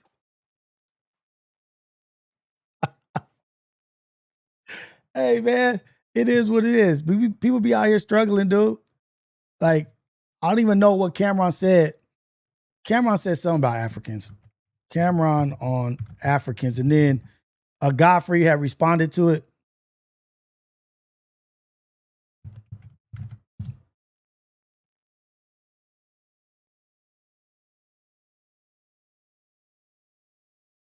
Ever feeling black than African American? Because Africans don't even fuck with us. Wow. Because they don't. And Americans do? Well, you're American, Mace. You're born American. When you go to you're the Olympics, American, Mace. Do? Well, you're American, Mace. You're born American. What the When you hell go to kind the of accent Olympics, is that? well, you're American, Mace. You're American. Well, you're American, Mace. You're born American. When you go to the Olympics, and when I say African American, you go over there, they call us Yankees and all that. They fuck with us, but we're not from the motherland. We're from America. So I'd rather say I'm a black American. When we go to the Olympics as a country, and somebody black is fighting from the United States, you don't say African American, you say American. You don't even put a color on it. It's an American fighter fighting a European fighter, or China or Japanese or anything. You're known in the Olympics as an American. It doesn't matter what color you are. You're an American fighting against somebody from Cameroon or Senegal, whatever. Well, the point being is they don't categorize it when it's world competition, but when it's other shit, it needs to be categorized. So I consider myself a black American. I don't consider myself African American. And shout out to all my niggas in Africa. Much love. But y'all don't consider us real Africans. Y'all don't. That's that. Okay, that's a great topic of discussion, actually. That's a great topic of discussion. As he brings up good points. Do other countries do that? I don't know. It's an ignorant question because I don't know. Like, do other countries do that? Like, no, you're You're not black. You're African. Like, you want to be called. Okay, let me get real ignorant. Like, you're black is your race. African American. What does being African American do for you? Does that give you dual citizenship? Does it give you dual citizenship when you call yourself African Mexican? Or when you attach African to your shit, what advantage does that give you in the grand scheme of things? Like, does that give you access to things when you call yourself African American? What Africa?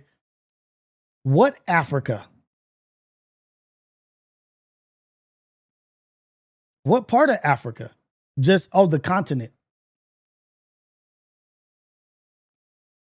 Just the continent. I'm from somewhere over there. Everybody is from somewhere over there. Everybody originated from Africa.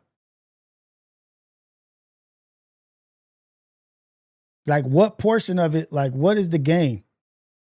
What is the gain from that? Like, it's okay to, like, and it's okay to want to have your own identity to be like, hey, I'm from this. I am this. I don't know exactly. Why wouldn't, if you were African American, why wouldn't it just be like, I'm Nigerian American? But do you have Nigerian citizenship? What do you gain from Nigeria for claiming Nigeria?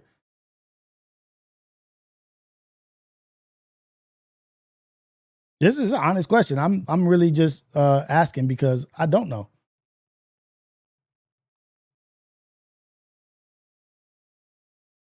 And the statement where he says Africans don't mess with us over here or whatever, man, foreigners mess with money. Foreigners mess with money. That's it. If it's about money, they attach themselves to it. These foreigners come from a lack of. And when they get over here, if they gonna find a group that's making money, that's what they attach themselves with. If they see you ain't about shit, they not fucking with you. If they see you ain't about shit, they don't want their kids fucking with you. And just because you say that you not, this shit goes all the way back though, you guys. This shit goes like, let's go to Boys in the Hood. I ain't from Africa. I'm from Crenshaw Mafia. A little bit of ignorance in there. But what's your attachment to Africa besides you know that black people come from Africa? I love all our people. I love all our people all over the world. But is Cameron wrong for saying that he attaches more to the black people of America than he does to Africans? Shout out to Ricky. Someone said call Ricky. I'm gonna get Ricky on over here now that the past is the past and I've figured out what we're doing for it. I am gonna start bringing more people over here. But I was trying to keep shit separated. But nah, fuck separating shit. I'm doing what I want now.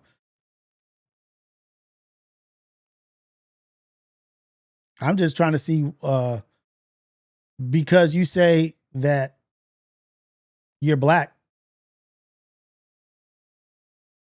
Does that mean that you don't give a fuck about Africans? No. Like, this is what you, like, our identity is what is being confused. People are trying to figure out their identity right now. Like, that was the biggest fuck up, was robbing people of their identity. Robbing people of their identity was the thing. That was what is still happening right now. Robbing people of access to land. That's what fucked up the wealth. That's why people don't have any wealth.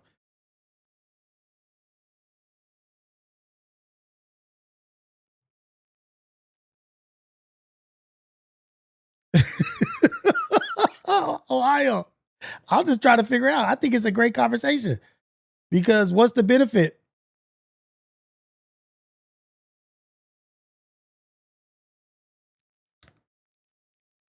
Shout out to Ghana. Shout out to Nigeria. Shout out to all the places calling black people to come back. But this is just a wide open. This is just an open question that I have. Like, what is it? Race, culture. and citizenship. What is the three? The three things: race, culture, and your country you're from, whatever that is.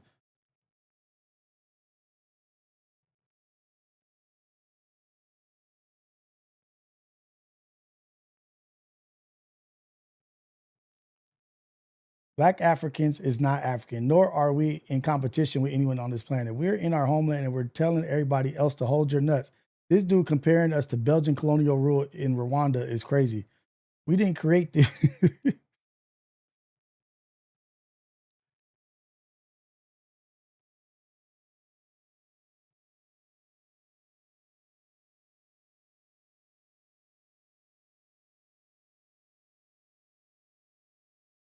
Damn, this shit is a real fucking conversation. There's so much shit on here. I'm not going to go to it because it's a for conversation for later on.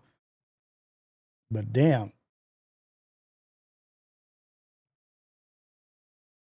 Richard Velez, Africans descend from Ham, Americans, blacks descend from Shem. Yeah, but then you start thinking about all the capital shit, all the capitals and all the designs of the capitals that have like Moorish influence on the capitals, and what people are saying like that we didn't build the capitals. The capitals were here. We just claimed the capitals. And then all the ships and all the like artifacts from Africa that were brought here on ship. Like Africans were here well before Christopher Columbus. So how do you separate those Africans from the Africans that came down from up north and this like are the black people or whatever you want to call them? It's so much shit out there. I don't know. What's incorrect, Ohio? Talk to me. Talk to me.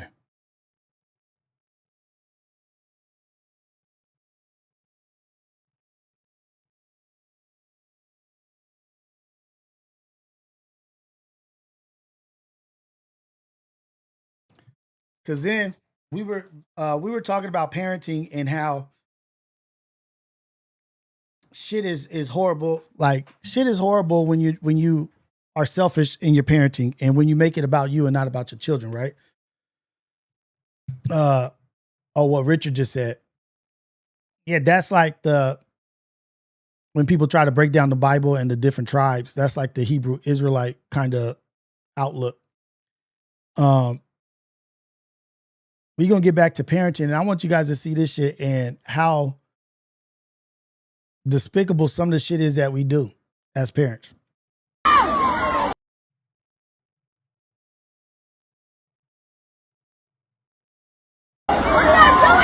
This is at an 11U football game in Inglewood. 11-year-old, 12-year-old kids at a football game, but leave it to the parents to act a fool. And then the same people look at the younger generation like, what's wrong with y'all? Why they the way they are? Look at how we behave at they events. I don't remember this kind of shit when I was coming up playing sports.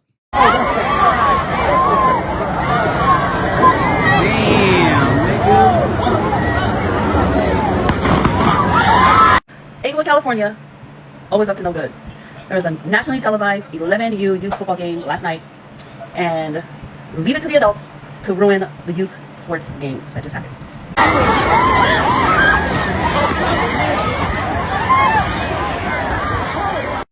It's sad because we just saw one of the best games. Actually, it's going to be a classic in years to come. The best 11U game that we've seen in years.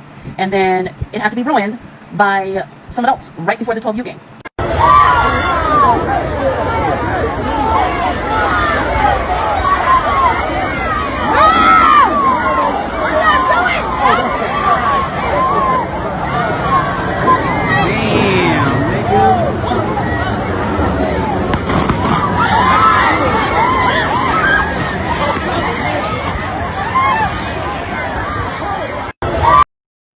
I'm telling you, we got a problem. We got a real issue out here. Last year, I don't know if it was at Bosco. A dude got unalived in his car for gambling at the games, owed some money. Somebody went up, popped him.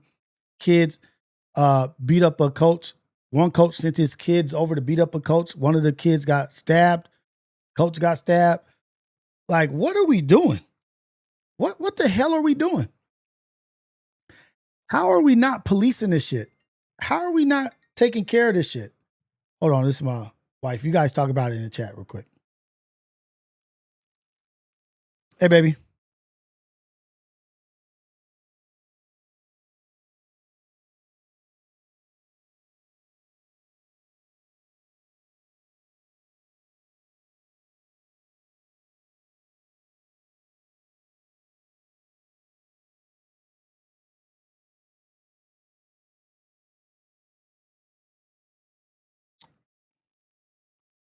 All right, you guys, I got to get out of here. I got an appointment at 11:50. I didn't know we ran so close over, but shout out to y'all. You guys discussed that. I'll talk to you later. Go to